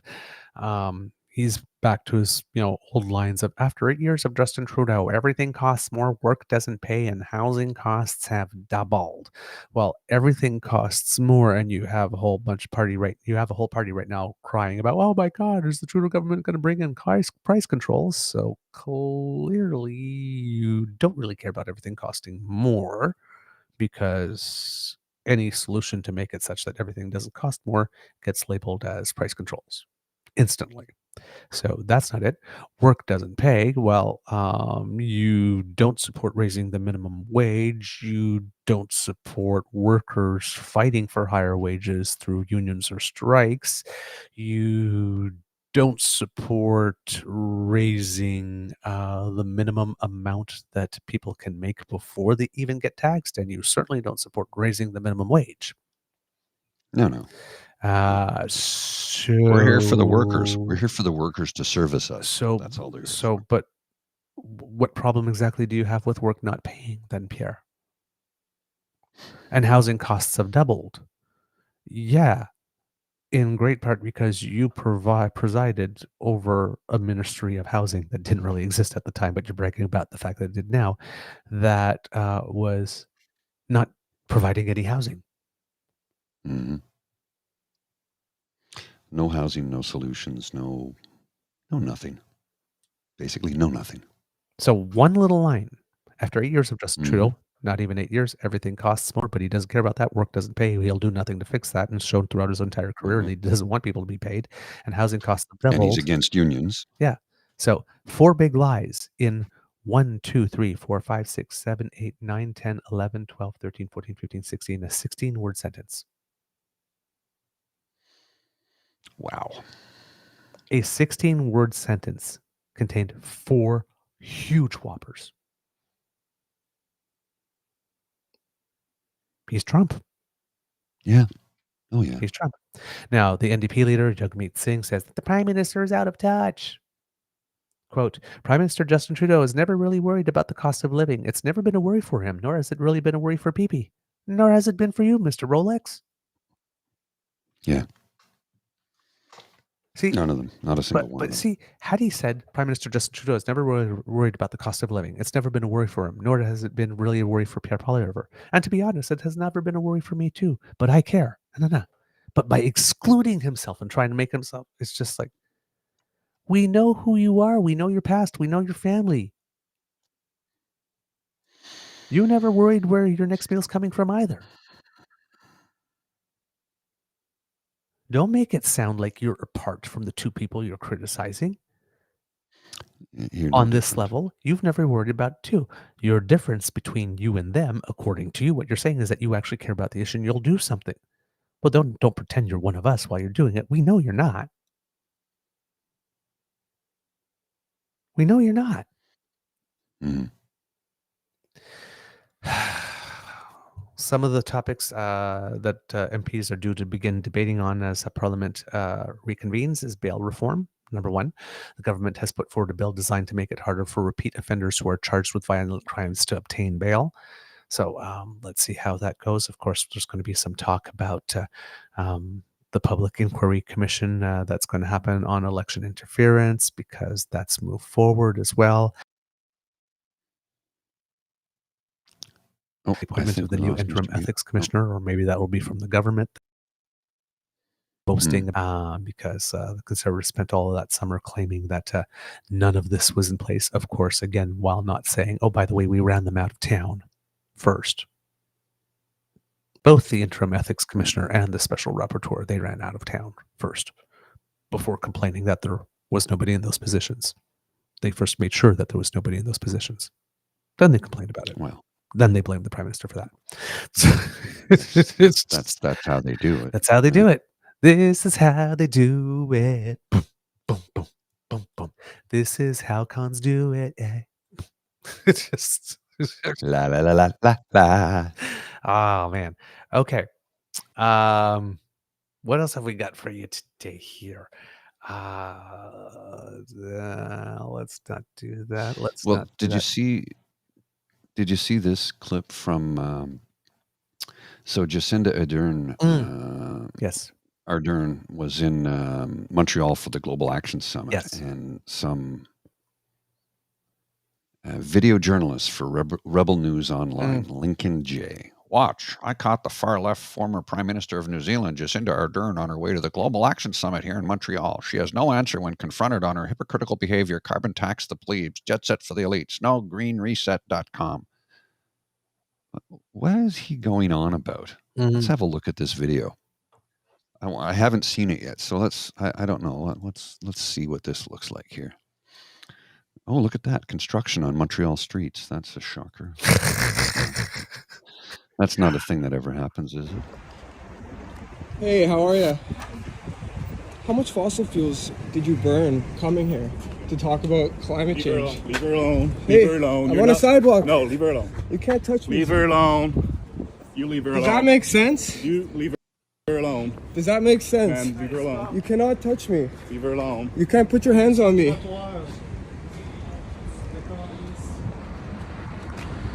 Dude, you can't touch me like that. I'm on a sidewalk, eh? Please leave. I'm not on the property. Leave the former Prime Minister alone. Sorry? Just leave the former Prime Minister alone. Yeah? You can't put your hands on me like that, eh? Just so you know. What an asshole. What an asshole. Like, really? Oh, I confronted her. You'd front her? You didn't confront her. And how did you get there to ask her that question? Dick. How much fossil fuel? Oh, right. I'm sorry. Let's see. Society is terrible, yet I also live in it. But it's like because you've used fossil fuels to get right this whole attitude, right? It's like if you decide if you are pro environment, pro fighting climate change, but you do not agree to condemn yourself to living in some cave back in the caveman era. And remember, back in the caveman era, well, we did everything by burning wood, right? Which also releases carbon. Which is what the Right, big brilliant. problem when it comes to pollution New Delhi, India, one of the largest contributing factors is wood burning stoves that people use to cook their food. Legitimately, that is one of the biggest contributing factors. Also, they tend to do what they do in New Brunswick, and they burn their fields at the end of a harvest so that it renews for the next year. So, Yep. you know, Yeah, but it's all bad. but that's what I mean. It's like, yes, if you're going to solve this problem, none of you can use any gas. And while I'm going to, rag on you for having used a train or a car or a plane or whatnot to get here, when I used a train or a car or plane to get here, to criticize you for using a plane or train or car to get here. She came here from New Zealand. How? Sailboat? You want her to travel by sailboat? Okay, Oh, see yeah. in 3 months. You do realize at a time before you could fly that distance, you had to take a ship. And it took 2 months to get here from New Zealand. Legitimately. That's how long it took. Well, why didn't she do the meeting from over there over Zoom then? Because, well, of course, this guy would not understand the value of actual human interaction face to face. That might have been a low blow. That might have been a low blow. That's fine. Might. But frankly, you know what? I don't care. He's a dick. All right. To our friends living out on the East Coast. From what I can tell, and maybe Kit Saucy can pipe in here if she's on with us, post-tropical storm Lee has come and gone. The region escaped relatively unscathed, unlike the case with Fiona and Dorian. The status of the storm had been downgraded around midnight on Sunday, but the storm still left about 100 millimeters of rain in certain places, took out trees and washed out roads, leading to, as of last night, at least 8 provincial roads being closed. Storm surges have led to localized flooding, and a small bridge near Lunenburg was damaged, but one lane has since reopened. As of last night, before going to bed, 24,000 in Nova Scotia were without power, but at the maximum time where people were out of power, it was about 125,000. So Nova Scotia Power has been getting people connected relatively quickly. And New Brunswick was about 2,200 homes and businesses by the time I went to bed that were still without power. So hopefully crews will be able to get everything repaired and back functioning relatively quickly. But even though it was a big storm, it seems that it wasn't as bad as it could have been or was expected to be. So thank goodness for that. I'm just going to check to see on the chat if Kit Saucy has something there for us. But Well, I do still know a that lot without power, but not too bad. The coastline of Nova Scotia can handle waves a bit better than PEI. Some trees down and roads near coastlines and rocks and debris. Right. Thank you so much. The storm it wasn't nearly as bad as everybody thought it was going to be. So that's a saving grace. It was not as bad. It was bad, but it could have been catastrophically worse, and thankfully it wasn't. Thankfully it wasn't. So glad everybody's. I haven't heard any reports yet of anybody having to go to hospital or anybody being harmed, or so. Hopefully that is indeed the case. Let's see. One other thing about this statement here from Linda. She says, "I regret that we put in a Generac generator, which uses natural gas, but we need a generator because Ontario doesn't invest in rural electricity infrastructure." You shouldn't regret that, Linda. You have to do what you have to do to take care of you and yours. And because the province isn't doing a damn thing to help you, you did what you needed to do. Natural gas is a cleaner burning fuel than a gasoline generator. So you did what you had to do when you did the right thing. So don't feel guilty about that. You shouldn't regret that. Yep, you have to take care of yourself. Nobody else will do it. Obviously, this government won't. Yeah. Put on your own mask first. Yeah. Yeah, that's what it boils down to, right? Right. Now, as MPs are getting ready to come back to the House, like we talking about Pierre, and Pierre, when he's talking about housing again, he's come up with a new term over the weekend. He's calling it housing hell that we're in, and he said something that was a little interesting in there when he's finished that everything costs more quote, and I want you to think about what this could possibly mean, considering what's already going on in the nation. So he says, everything costs more, work doesn't pay, as we mentioned, like this, and housing Mhm. costs have doubled. And then he says, my plan, his 2-point plan, says to the cities, I don't care how you do it, just do it.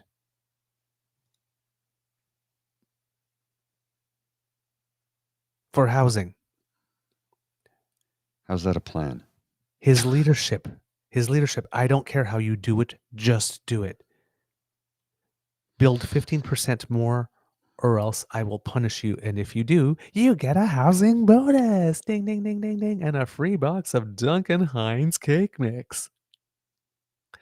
I don't care how you do it, just do it. That's exactly what Doug Ford said to Ryan O'Mato.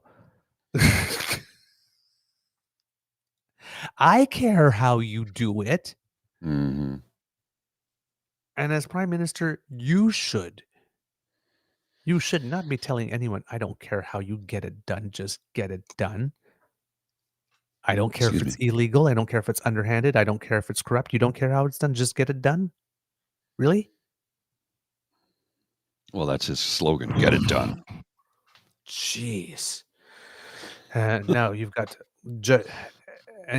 you've got Jagmeet Singh, he says he's gonna introduce a bill today to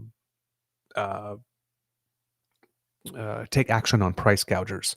And again, the Conservatives with their, again, trademark can't do attitude.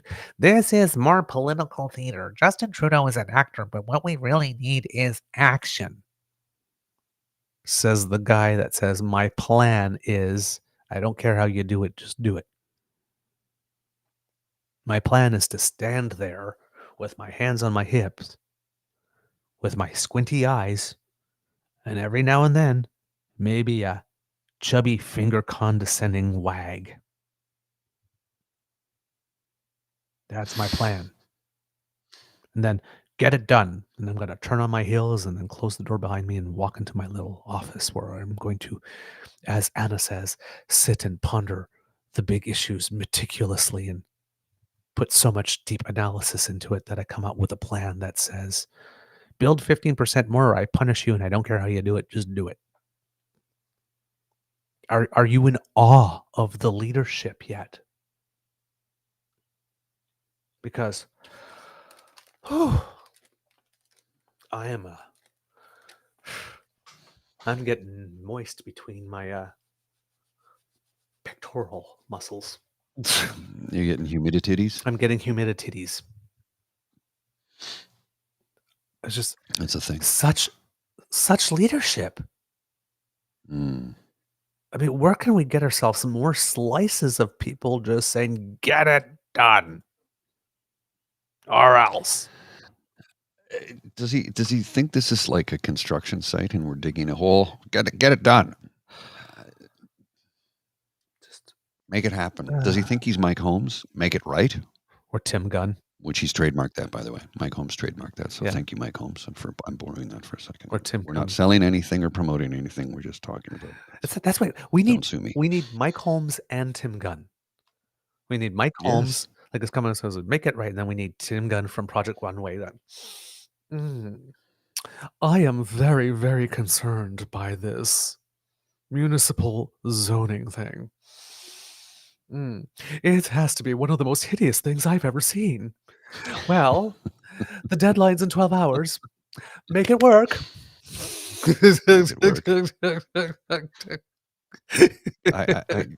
Years ago, my friend's daughter years ago said to me, "You remind me of Clinton." I'm like, "Bill Clinton? I don't look anything like Clinton." She goes, "No, Clinton from some fashion. I don't know who the guy is. Okay. I guess he was on some sort of fashion like a Tim Gunn type character. Okay. I don't know. Clinton. If anybody in the chat knows who the heck that is, Yeah, please please look him inform up. me because I haven't got a clue. And I'm like, I don't know who the guy is, so I can't be Okay. insulted or flattered. I don't know who it is. I said Clinton and fashion, and I've got a whole bunch of pictures of fashion icon Hillary Clinton. Yeah, that's Pop not what she meant. So I can't think it help was- either. I think it was Say Yes to the Dress or something. I don't know. I Oh, don't know. Clinton. Oh, Clinton, Jen knows. Clinton Tavers. All right. I don't know let's who see what that it is. Let's see. Image. Do I look like him? I don't think I do. I don't know. Well, it said Clinton Towers, and again, I get pictures of Bill Clinton. I love it. I've got multiple Clinton Tavers on here. Biography. Jerome Tavers. No, Carl nope. Tavers. 7 Clinton Taver profiles on LinkedIn. Yep. Nope. Sorry. Got nothing there. Stacy and Clinton. Oh, what not to wear, Stacy and Clinton. Oh, from okay. Ah. Okay, let me look that up then. What not to wear? Clinton Kelly Oh, Clinton Kelly. Okay. is his name. You have a similar smile. Okay. I don't know. I'll see if I can find him. You have it, yeah. She said I reminded her of him because of mannerisms and the way Oh, I speak yes. and the way. Yes, Oh, yes. yeah? There's a click little image of him talking like this. And he's got your wide open eyes and how your head goes like this. Okay. Yeah. Okay. American And- TV personality and writer. And he's got gorgeous blue eyes like you do, but hair. Yeah. I'm older than he is too, only by about a year. Yeah, but when you get that impish, that little impish smile that you have, Mm. yeah, I see how people might ask if you're related. If you say so, I don't know. I don't really know who the person is, but sure. Maybe I'll try and find some of his stuff somewhere and see. Oh yes, and your savvy fashion sense, Mr. Grizzly. Yes, he is. Mr. Grizzly is sartorially gifted. Thank you. Yes, I Thank do you for not that. need. Yes, you do. You do not need a gay friend to give you advice. You do quite well on your own. Thank you. Thank you very much. In fact, often he's more stylish than I am, kids. Seriously. Well, I do have to look fabulous, He's like Beaver, raise your game, man.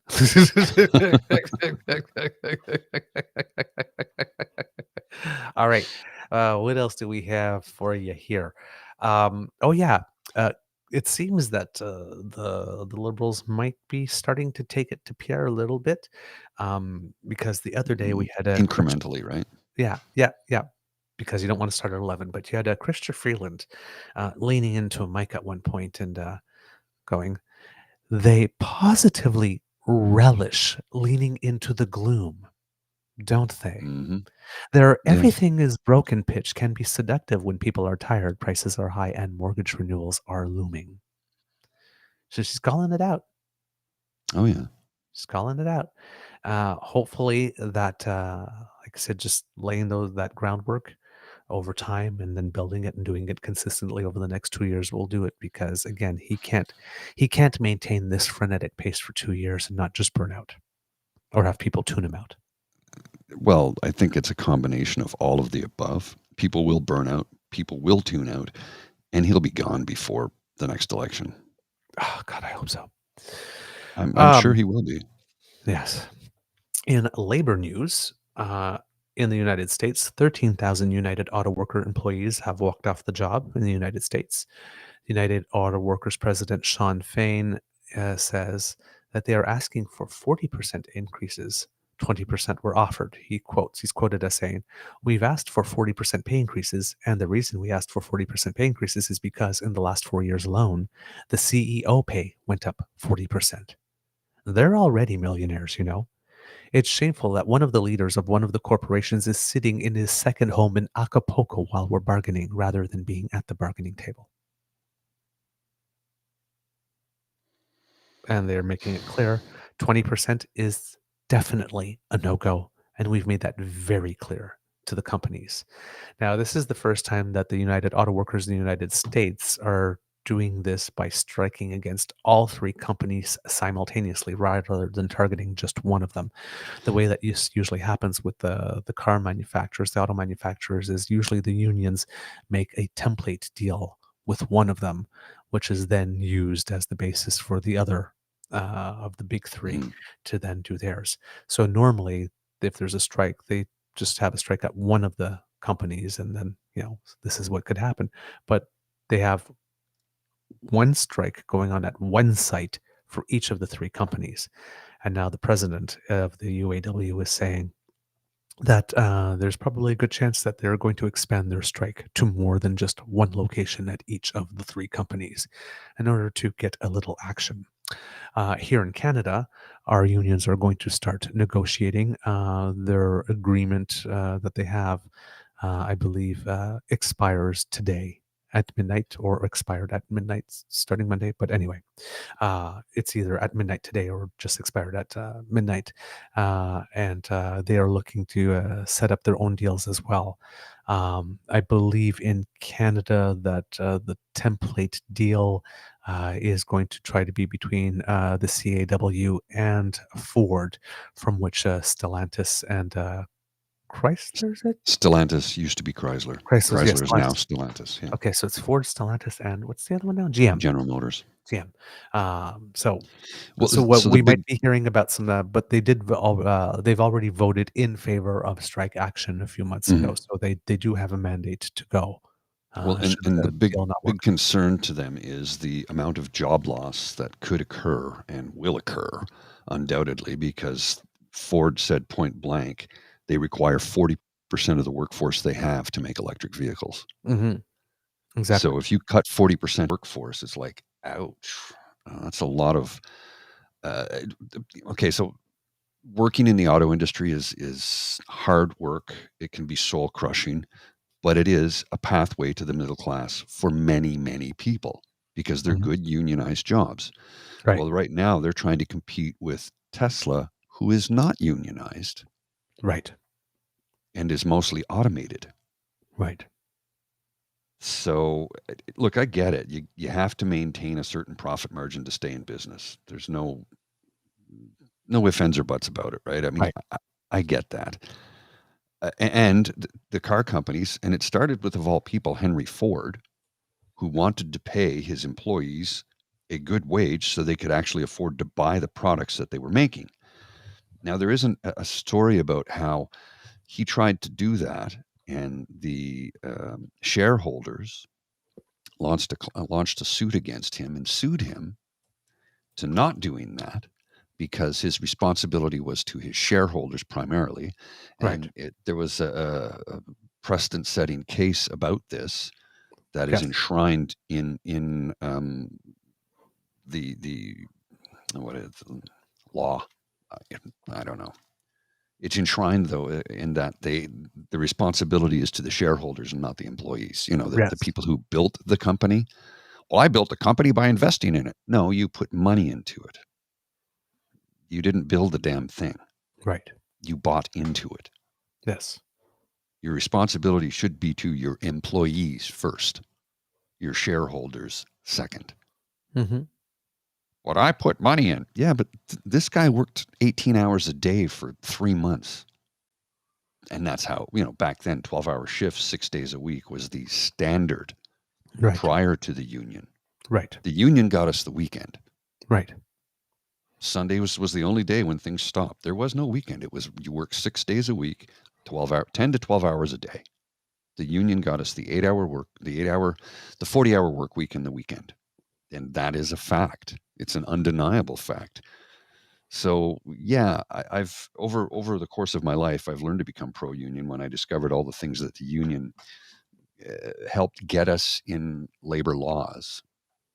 On who wants to have a 14-year-old working in the meat packing plants in the U.S. right now. They're changing the ages, and because they're under 18, they don't have to pay them the full minimum wage of $7.33 an hour. So they'll pay them $5 an hour. Yep.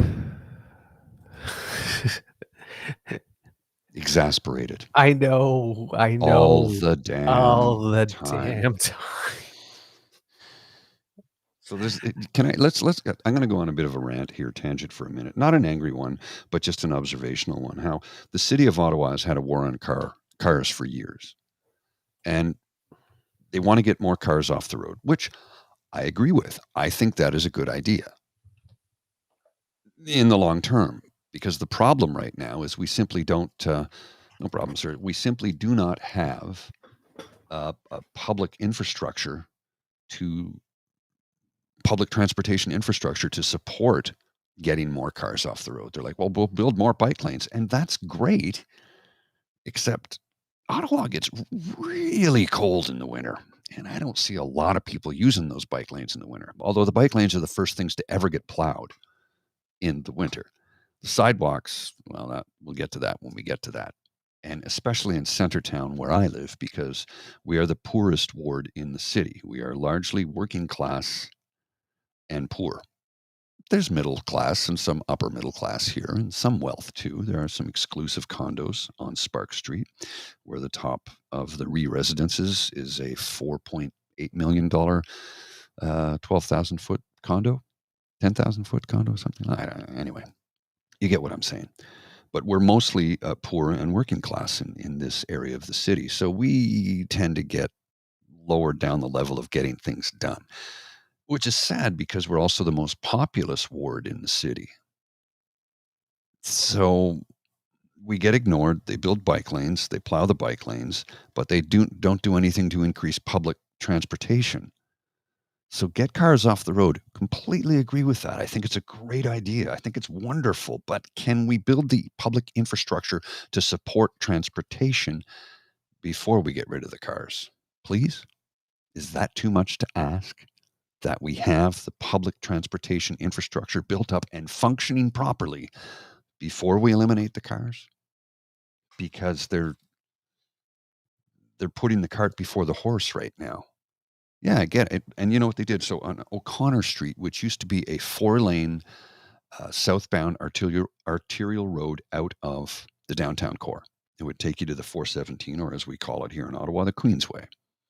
Think of the 401, if you will. It would take you right there, and you could go either east or west, and away you went. Well, they put in a north-south bike lane that takes up a whole lane of traffic. So there's 2 lanes in the bike lane, one northbound, one southbound, on a one-way southbound street, by the way. And then, so that eliminates 4 lanes down to 3. Well, then they took the 3rd lane and they put parking in those spaces. So now we're down to 2 lanes. And now they're reducing the size of the lanes. Sorry, I didn't see you back there, sir. Now they're reducing the size of the lanes by putting curbs that jut out in. So now you have to go around. And case in point, my street, when I drive home, I have to veer off to the right to turn left to get onto my street, which is going to create traffic nightmares and accidents. So they've taken away the parking on that side now, and they've eliminated 2 lanes on the left. Mm-hmm. I don't understand what they're doing. Oh, and by the way, they've been working on this since June. It's September, and they're still not finished. I'll take a photo of it and post it for you tomorrow, because it's just, it makes no sense to me. It makes no bloody sense to me. I understand. Let's get more cars off the road. Completely support that, but let's get the public infrastructure built up and functioning first. We need a Bank Street tunnel. We desperately need one. People go, no, we don't. No, we don't. I go, yep. Yeah, we do. Yeah, we do. The north-southbound transit train line is far from the core. They go, well, it's only about 4 kilometers away. You're going to walk that in minus 28? Because I sure as hell ain't. Well, you can take a bus there, yeah, if it shows up. If it shows up. And trying to drive down Bank Street in this city when you hit the Glebe, it's a 4-lane road. 1 lane on the right southbound is all parking. 1 lane on the left northbound is all parking. So you've got two functional lanes. They're not very wide, and you have to give 1 meter of space to a cyclist who is riding beside you. Well, the problem with that is there's not actually 1 meter between you and the parked cars. Yep. And I drive a Honda Civic. It's not a big car. Yep. It's not a subcompact or a compact. It's not a big. It's a sedan. It's a 4-door, but it's not a big car. It's smaller than my old Pontiac was. But I don't have a meter of space between these cars on the right and my door, and I'm supposed to give a cyclist a meter. Please tell me how I can do that. And why is the cyclist on Bank Street when 1 block over is O'Connor with a north-south bound? Yeah. Yeah, the bike lane Bike should not lane. be on Bank Street. You shouldn't ride your bike down Bank Street, period. If you value your life, you wouldn't do that. Right. For those who don't know this, the nation's capital, Bank It's Street narrow. would be equivalent to gouging in Halifax or Yonge Street in Toronto or St. Catherine Street in Montreal. You should not ride a bike down those roads. Not because the road is very narrow. There's a lot of cars. You could get doored. It's just a bad idea. 1 block away with almost no traffic on it is O'Connor Street, which takes you all the way down to Lansdowne. Yeah. Bike lane the whole way. Right. But no, people want to insist that they have the right. And you do have the right. You do have the right to drive on that road. But you shouldn't. I have the right to wear a thong, but I don't. Speedo's as far as I'm going to go. So I had to have a drink there. I had a visual. Someone's I'm flossing. Yeah, exactly. That's what I learned a new term last night. I still do not know how women wear those. I swear it's dental floss for your butt crack. Butt floss, butt floss, butt floss, butt floss. Jeez. I learned a new term last night. It's called nerve flossing. And it's an exercise that you do. A specialist taught this to Bridget's dad, Bridget's father, Angelo, real sweetheart of a guy. And like, I can't do it properly, but the idea is to, hang on, I'll go to widescreen here for a sec. So you can see the idea is to put your palms flat like this and go like this slowly. And what it does is it moves the nerves within the mylar casing within your body, and it helps to give you the like it's an exercise for your nerves, basically. Nerve flossing. And what it does is that the nerves within the casing will move back and forth, and it helps for, like, if I get carpal tunnel from time to time on a keyboard and hunched over, and they're like, do that, and it will help you for back pain, shoulder pain, neck pain, carpal tunnel. So I'm like, okay, so I'm going to start doing that in the morning, and then I'll lie down on my bed of spikes. I have a bed of spikes, literally a bed of nails. Yeah, I'll show. Hang on, I'll bring up a photo of it here so you know what it is. Do this for. I start off with 20 minutes. It's like do it for 2 minutes, and then if you can, go longer. So I started off doing 20 minutes, and now up to an hour. And now I do this on my couch, which has a memory foam topper. And well, let me just see. I'll show you a close up of what the mat looks like. Give me a second here. I'll show you a close up. See it? Yeah, here we go. This is you lie. There's 6,000 spikes. Okay. And you lie down on this. Oh my. Okay. And it's acupressure. Okay. You lie down. You slowly lie down. It's painful. The first 2 minutes are painful, but after that, you start to feel better. And I use it every day now. I'm up to an hour, and so at the end of my work day, I will lie down on that when I get home for 60 minutes, and then I get up, and you start to feel better almost immediately. It helps to relieve pain because it's acupressure, right? So it's 6,000 acupressure points on your back. You can stand on it, you can lie down on it. I have a neck pillow for it as well. Yeah, so my bed of spikes.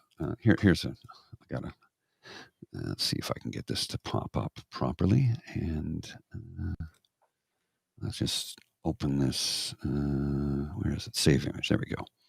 And this it's called East versus West Revised. And I'll put a photo here. Give me a second if I can get it to for me. Where did it go? Open. Okay, open the picture. Why isn't it opening? Oh, there it is. No, that's not it. Anyway, okay. I'll just show you this picture. Oh, there it is. It opened. It just took a minute. Sometimes. So, oh, did it? Oh, I got to turn it. What's going on here? There we go. So, west, the body responds to pain with endorphins, creating a sense of common well-being. East, discomfort demands attention, turning the mind inwards and building strength from within. Pressures applied to the body and muscles increase circulation and releasing tension. Acupoints are stimulated, ridding energy blockages and engaging the body self-healing system. Now, the energy blockages thing, I don't know if that's real, but try lying on one of those. I recommend it. Start 2 minutes. And I recommend starting on, like a couch or a bed or something. I'm up to an hour, so I'm going to try and get it to. I'm going to try doing 20 minutes today on the floor, the hardwood floor, Oh, to okay. see.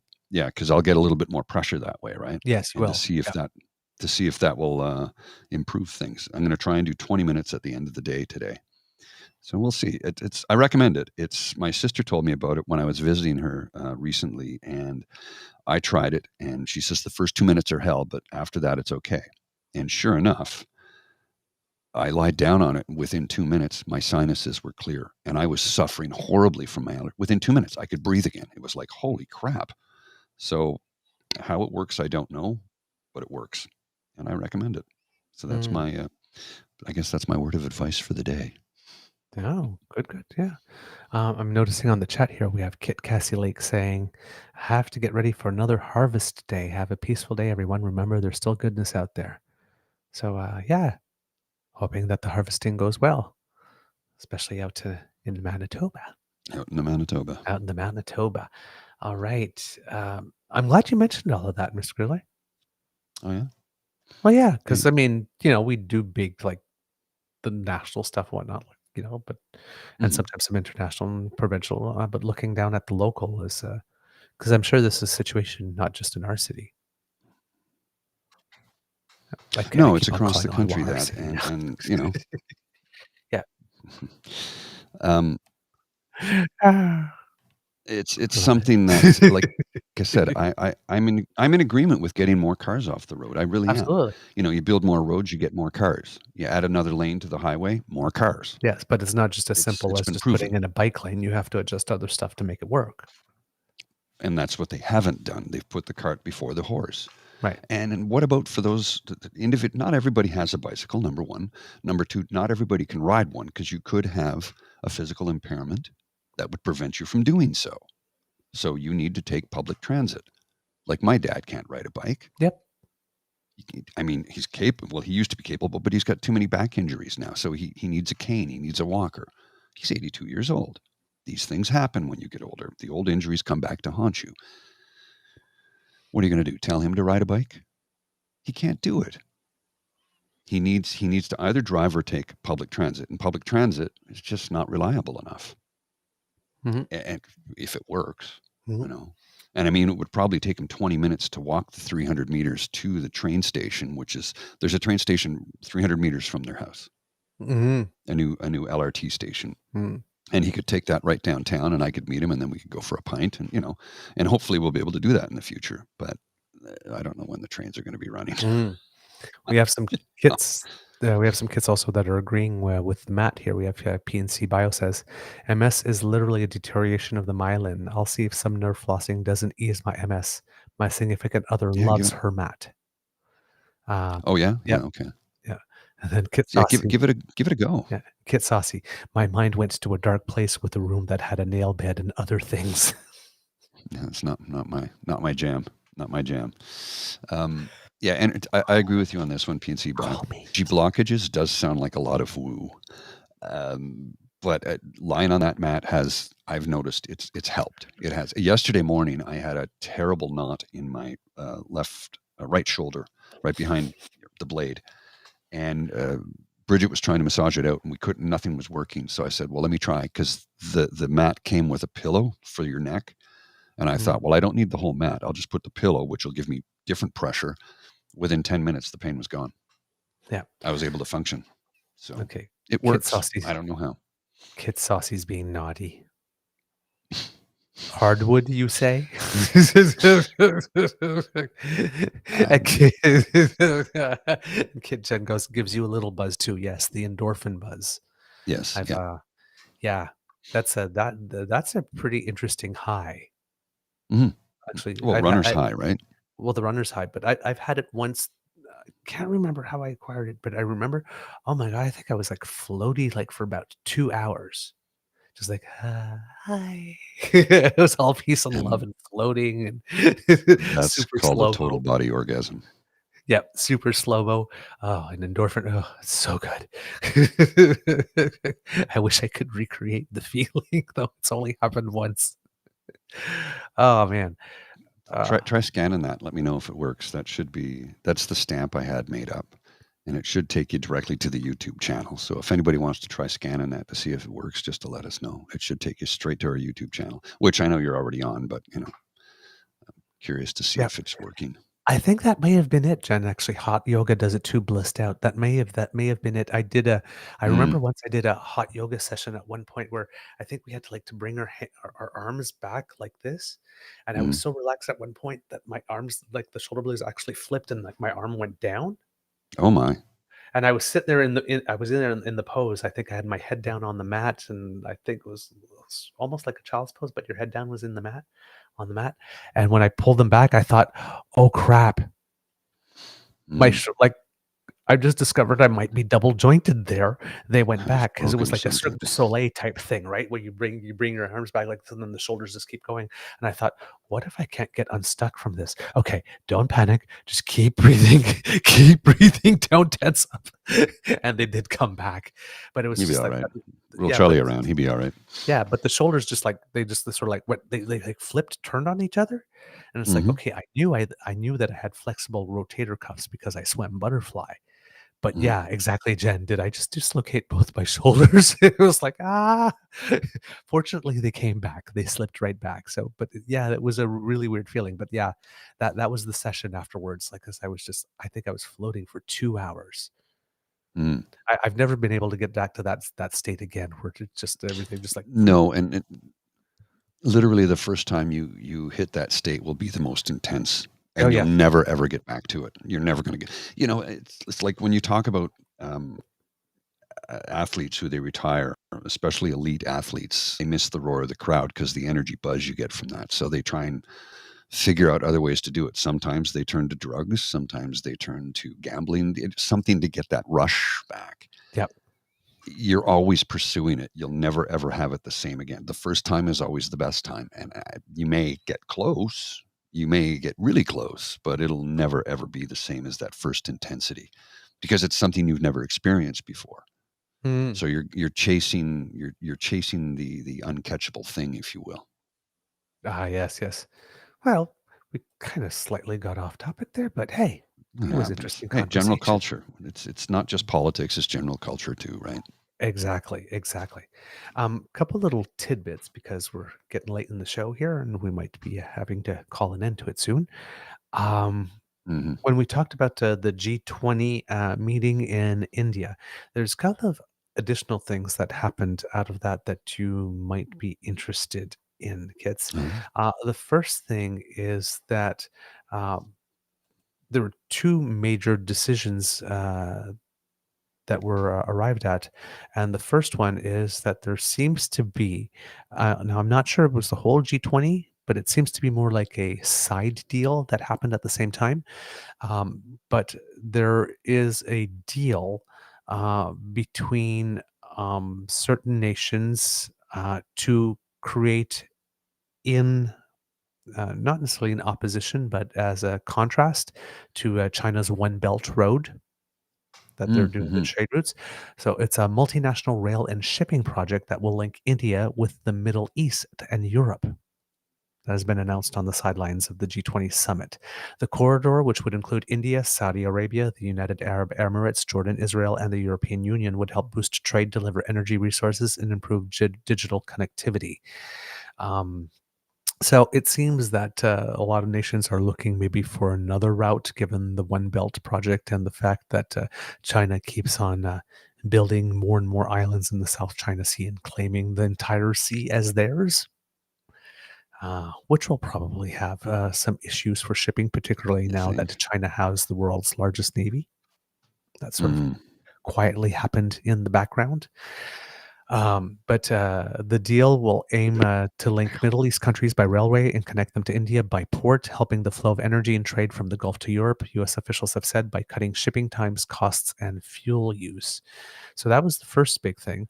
And the second big thing is that the African Union, so the group of 55 nations, the continent, have now obtained G20 status as a member nation.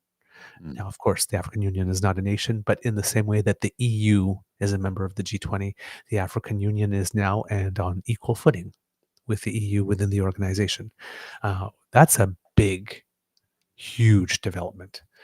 But in oh one yes. way, it's sort of like, well, it's like if it's the G20 and the EU is there and they've got 27 member nations and the African Union is there and they've got 55 member nations, are we starting to get like to G80 or something really? The G187. What? Don't we already have that called the UN? Yes, I believe that is the case. Yeah. I have some breaking news Oh, please. here from the New York Times. Iran releases 5 Americans Yes. as the U.S. unfreezes billions in oil revenue for Tehran. Yes. The terms of the deal have generated intense criticism from Republicans who accuse President Biden of helping to finance Iran's terrorist activities. No, that's not what's happening. It doesn't even matter that you cannot win. Yeah, but The that's not what's Republicans, no matter what you do, they're gonna shit all over you, no matter what you do. It's the amount of money is $6 billion, and it's money that does not belong to the United States, but money that was frozen. So it's money that belongs Right. to Iran that was frozen. It's being unfrozen and transferred back. In return, Washington. So the Iranian authorities will release 5 detained Americans, and in exchange, Washington will release 5 Iranians being held in the U.S. And the exchange is scheduled to happen in Qatar, which is the nation who is brokering the deal. So that's the most I've got on that. Interesting.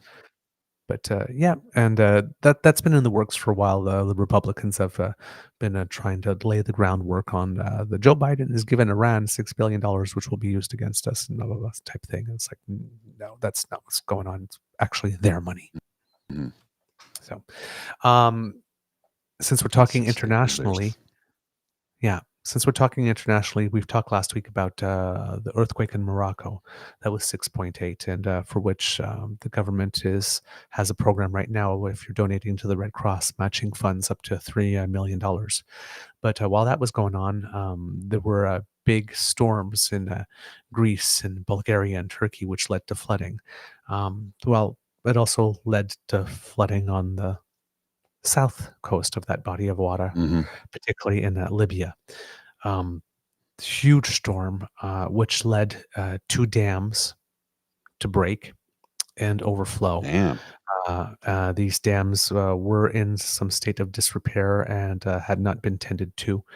And as a result, there was like a tsunami-like wave that came in and destroyed about the whole quarter of the city of Derna. 11,000 people are confirmed dead.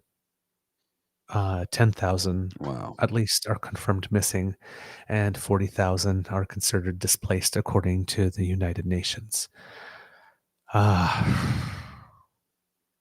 Just Wow. and Morocco and Libya are not that far from each other, so in that part No, of they're the world, close. there's a lot going on. I'm sorry, I'm going back and forth on subjects, so I'm sorry if it's a little scattered just based on the Squirrel. notes that I took. Yeah.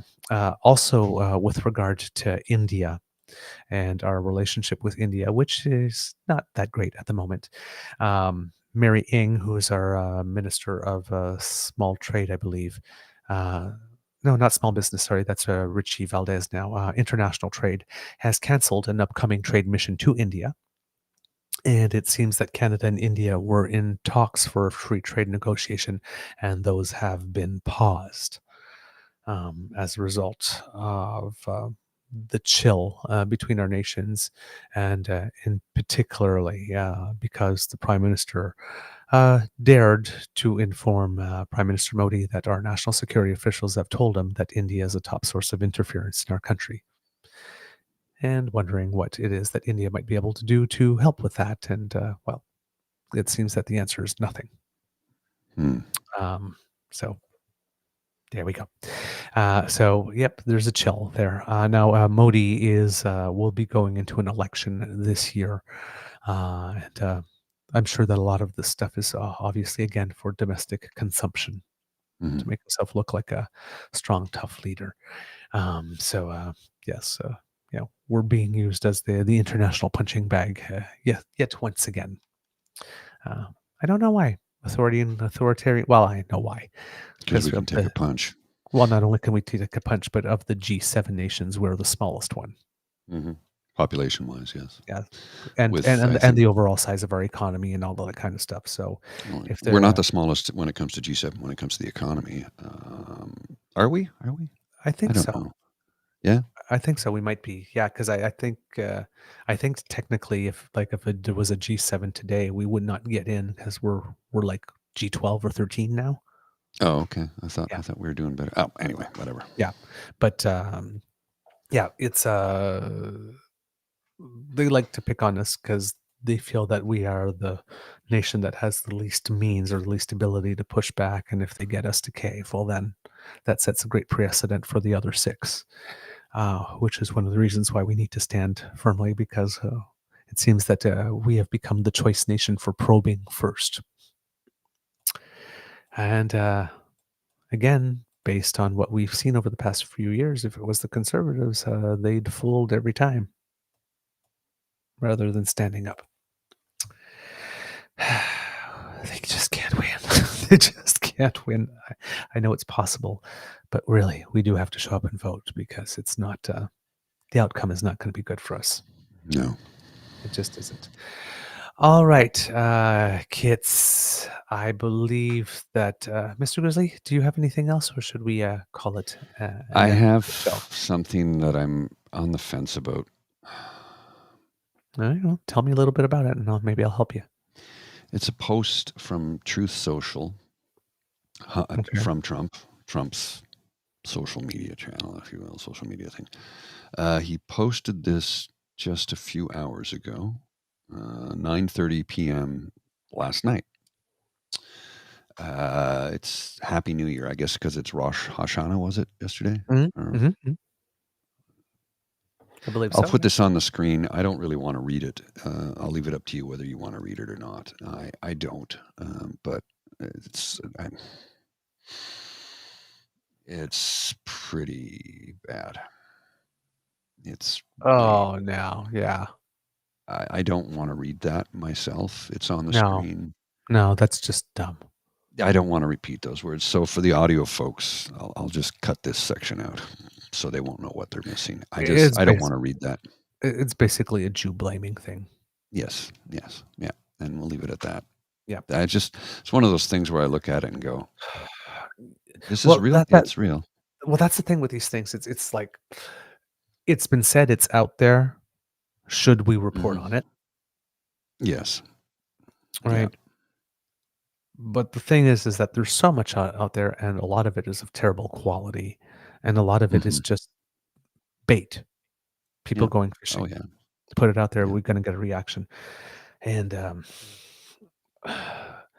I don't shy away from the dark stuff. We've gone through some dark stuff, and and we've shown things that, a couple of things that, probably if it was just like hanging around with friends, would say, yeah, nobody needs to see that. I guess, and let's just put it this way: nobody's life is better for having seen it, but eyes wide open. So, but yeah, this one is, yeah. Some things I just don't want to engage. Well, the thing is that I'll when we report acknowledge it, it. when we report it, we are still circulating it and disseminated. We're putting some context around it and whatnot, but it's still in. These people don't need any help. Got Elaine going. I saw that late last night and hoped that I was misreading it because I was tired. And no, my friend, you did not misread it. You weren't tired enough. It was legit. I got a couple of before and after pictures for you. All right. From that retweeted. Oh yes, please. This is called Horseshoe Bay Beach, I think it's called, or something like that. This is the area of Nova Scotia that Rhiannon lives in, Saucy Sea Witch. That's before the storm. During the storm. So, Okay. where did the beach go? Whoa. No beach. Just got swallowed right up. Mm-hmm. Mm-hmm. Wow. Yeah. Now, it could have been much worse than it was. Everybody sort of caught a bit of a break on that because the surge wasn't nearly as bad. They had 9-meter swells in the ocean that thankfully did not hit, because that would have been catastrophic. 9 meters, that's like what, 30 feet. To put it into context, 9 meters is big. Yeah. So, yeah. It could have been much worse. Crescent Beach in Lockport, sorry. Horseshoe Bay Beach is another place, I think. Crescent Beach, but that makes sense because it's crescent shaped. So Crescent Beach in Lockport, Nova Scotia. Yeah. Welcome to living in a world of climate change, indeed, Linda. This is where we are. Let's wrap up, sir. I'm having computer issues with my work computer this morning. Things aren't going smoothly for me, and I need to fix them. Okay. Yeah. So let's just wrap up for today. And I have I got to check my calendar for, I think it's next week. No, I can't even log into my calendar right now. There's issues that I'm having. I have lots of issues. Yeah, there's a day this week where I have to be in the office at 7 a.m. So I'll bring a laptop in and I'll be able to run it from my control room. But yeah, that'll be the case. I think it's Thursday of this week. Wait about? I think it's Thursday of this week. Let me just check. Yeah, Thursday. I have to be in the office for 7 a.m. So I will. I'll run the show from there. Yeah. All right. Sounds good. All right. Kits and Cubs, that's the end of this episode of the Daily Beaver Morning Show. We hope that you love listening to us because we love making this for you. Oopsie, that was my bad. Twice Sorry, now, man. The last time I didn't hit the button. I just hovered over it and it did it on its own. This one I actually did click. I didn't mean to. I was trying to click something else. Please thank you for your patience on the show that was a little more disjointed in terms of having content a little bit not packaged all together in one little chunk for you. It was a little scronkly. But yeah, a little scronkly, but yeah. But thank you for having patience and staying with us here on it. Because sharing is caring, please let your peeps and poops know about us. Tell everyone we see you retweeting. We see you saying how much you love the show. Thank you. It helps us a lot. Premature ending, indeed.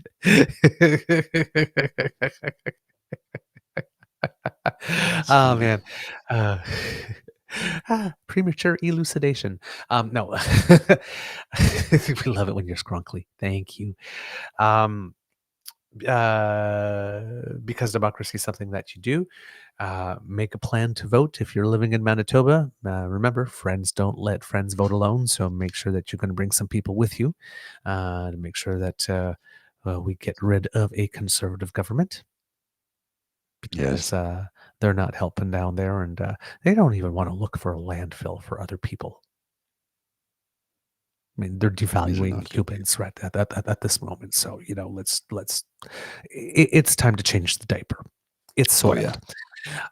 Please donate to the Red Cross if you have an opportunity to. Please write your media and your MPPs, particularly if you live in Ontario, particularly if you happen to live in an electoral district that is held by an Ontario Progressive Conservative Party member.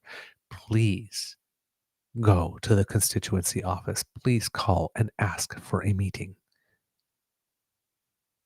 Keep them busy. All right. Let's see. What else do we have? If you would like us to come to you as soon as we have something fresh off the bandwidth, you go to our pod page sponsored by the Ray Girl. That's podpage.com, the True North Eager Beaver, lowercase letters, all with the hyphen between each one of those words, or you scan that squiggly that's by my face, and that will bring you there. And when we have something fresh off the bandwidth, will come straight to you. And since you are subscribing, why not go to our True North Eager Beaver Media Incorporated YouTube page and make like Kit Elaine and smash those 3 buttons: like, share, and subscribe. Like, share, and subscribe. All 3. You can do it. Just go get yourself some happy. All right. And if you love what we do and would love to encourage us to do more, as a few of you have done over the course of the weekend, which I have not, I've seen them come in, but I have not been able to look at them because unfortunately, coffee won't open on my cell phone for some reason. So I know who sent something, but I don't know what or how much or if you've said anything. I will be looking at that later today. But for those of you who have, and please know I haven't forgotten you. And even those who donated last week, I will be reading your names out with your comments as soon as I can access them and copy them to actually put in the show. But I see you and I see you donating, and I appreciate it. Thank you very much. All right. From the Beaver Lodge, this is your Eager Beavers. Oh, yes. I should say how you get there. If you would like to donate, coffee, ko-fi.com/eagerbeaver, all lowercase letters in one word, or that QR code by Mr. Grizzly's head is where you go, and you can make your contribution to our emergency hydration fund. We really appreciate it. Thank you very much. From the Beaver Lodge, this is your Eager Beaver saying, kids, it can be a tough world out there, so please be kind to and gentle with yourself. Mr. Grizzly, some words of wisdom, please. Yeah, look into getting one of those Shakti mats if you're having back problems or anxiety or anything of that nature. I think you may notice a change once you use it a couple of times. Now they go anywhere from $40 to $140 on the Amazon. So choose your poison wisely. But I recommend giving it a shot because it's been helpful to me, and hopefully it can be helpful to you. All right. And we have Kit Cassie here reminding us that early polls in Manitoba start September 27th. And if there are more people than Cassie from Manitoba here, but Cassie as well, please send us more updates on what's going on in the election. For some reason, CBC doesn't have a Manitoba specific podcast that I can listen to, as was the case for PI or something like that when I was following their election. So it's actually kind of hard to get news unless I'm going specifically to the Winnipeg Free Press site. But we've heard that the NDP has announced that they're restoring funding for cardiac care, which has been a plank. And meanwhile, the Progressive Conservatives have promised no tax on bedding plants. I'm sure no tax on bedding plants is maybe important for people who use them, but considering if that's a competition of ideas, restoring funding for cardiac care versus no tax on bedding plants, I'll take the cardiac care, please. Mm-hmm. Yes. Rather than another tax cut depleting the provincial coffers of yet more money when people need cardiac care. Clearly. But that's just me. All right, Mr. Grizzly, please roll those credits. Let me find them here. I gotta find them. They're there. I got them.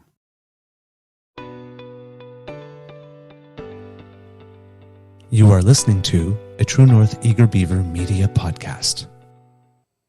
The True North Eager Beaver podcasts are proudly brought to you by our founding sponsors, the Miss V Mysteries from Corvid Moon Publishing, your source for science fiction, fantasy, and cozy mysteries featuring a broad diversity of characters. CanadianTarot.com, your uniquely Canadian online eclectic tarot community and forum, and The Peppermaster, hot pepper sauces made from fresh farm ingredients to thrill your taste buds and expand your mind.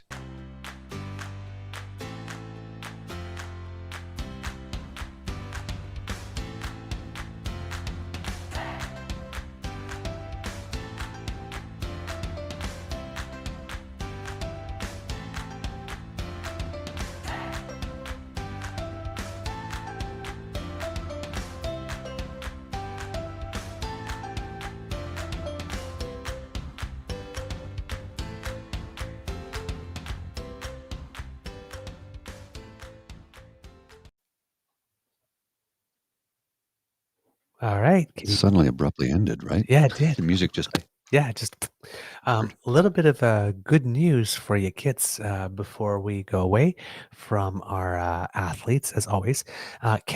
Team Canada, has won its second straight FIBA, that's basketball, 3-on-3 Mhm. women's series title. So defending Yes. champions with a 16-15 victory over France. So the team consisting of Michelle Plouffe, Catherine Plouffe, and Paige Crozon and Casey Bosch claimed the fourth edition of the competition in Ulaanbaatar, Mongolia, of all Wow. places. They entered the weekend as the number one seed after winning the 5 stops already this season, and they were undefeated through the final leg, so it was domination. So great news for the women who competed there as well. Team Canada has qualified 2 boats for the Olympics in rowing from the World Championships. I think the women's eights were there, and the second one I don't remember which one it was for some reason. Um, I yeah, I seem to have just lost the page for some reason. The Canadian women's volleyball team is trying to compete for a spot at the Olympics. They're tough. They're in tough because there are 24 teams, and only 6 will be advancing. So that might be a big ask this time. And Mhm. there's more stuff. Mike Woods won the bronze medal in a big cycling race that was held in Quebec City over last week. Lots of stuff from Canadian athletes. So lots to cheer for. Just a fun fact, maybe you're not aware of this, Oh, but Ulaanbaatar, Mongolia is the coldest national capital on Earth, yes. but it changes from year to year with Ottawa because sometimes we're colder. So just interesting Yep. fun fact for you there. Indeed. And good luck to Team Canada that will be taking on the world at the 2023 Wrestling World Championships that have started a few days ago in Belgrade, Serbia. All right. Cool. There we go. Go Canada, go. See ya. Have a great day, kids.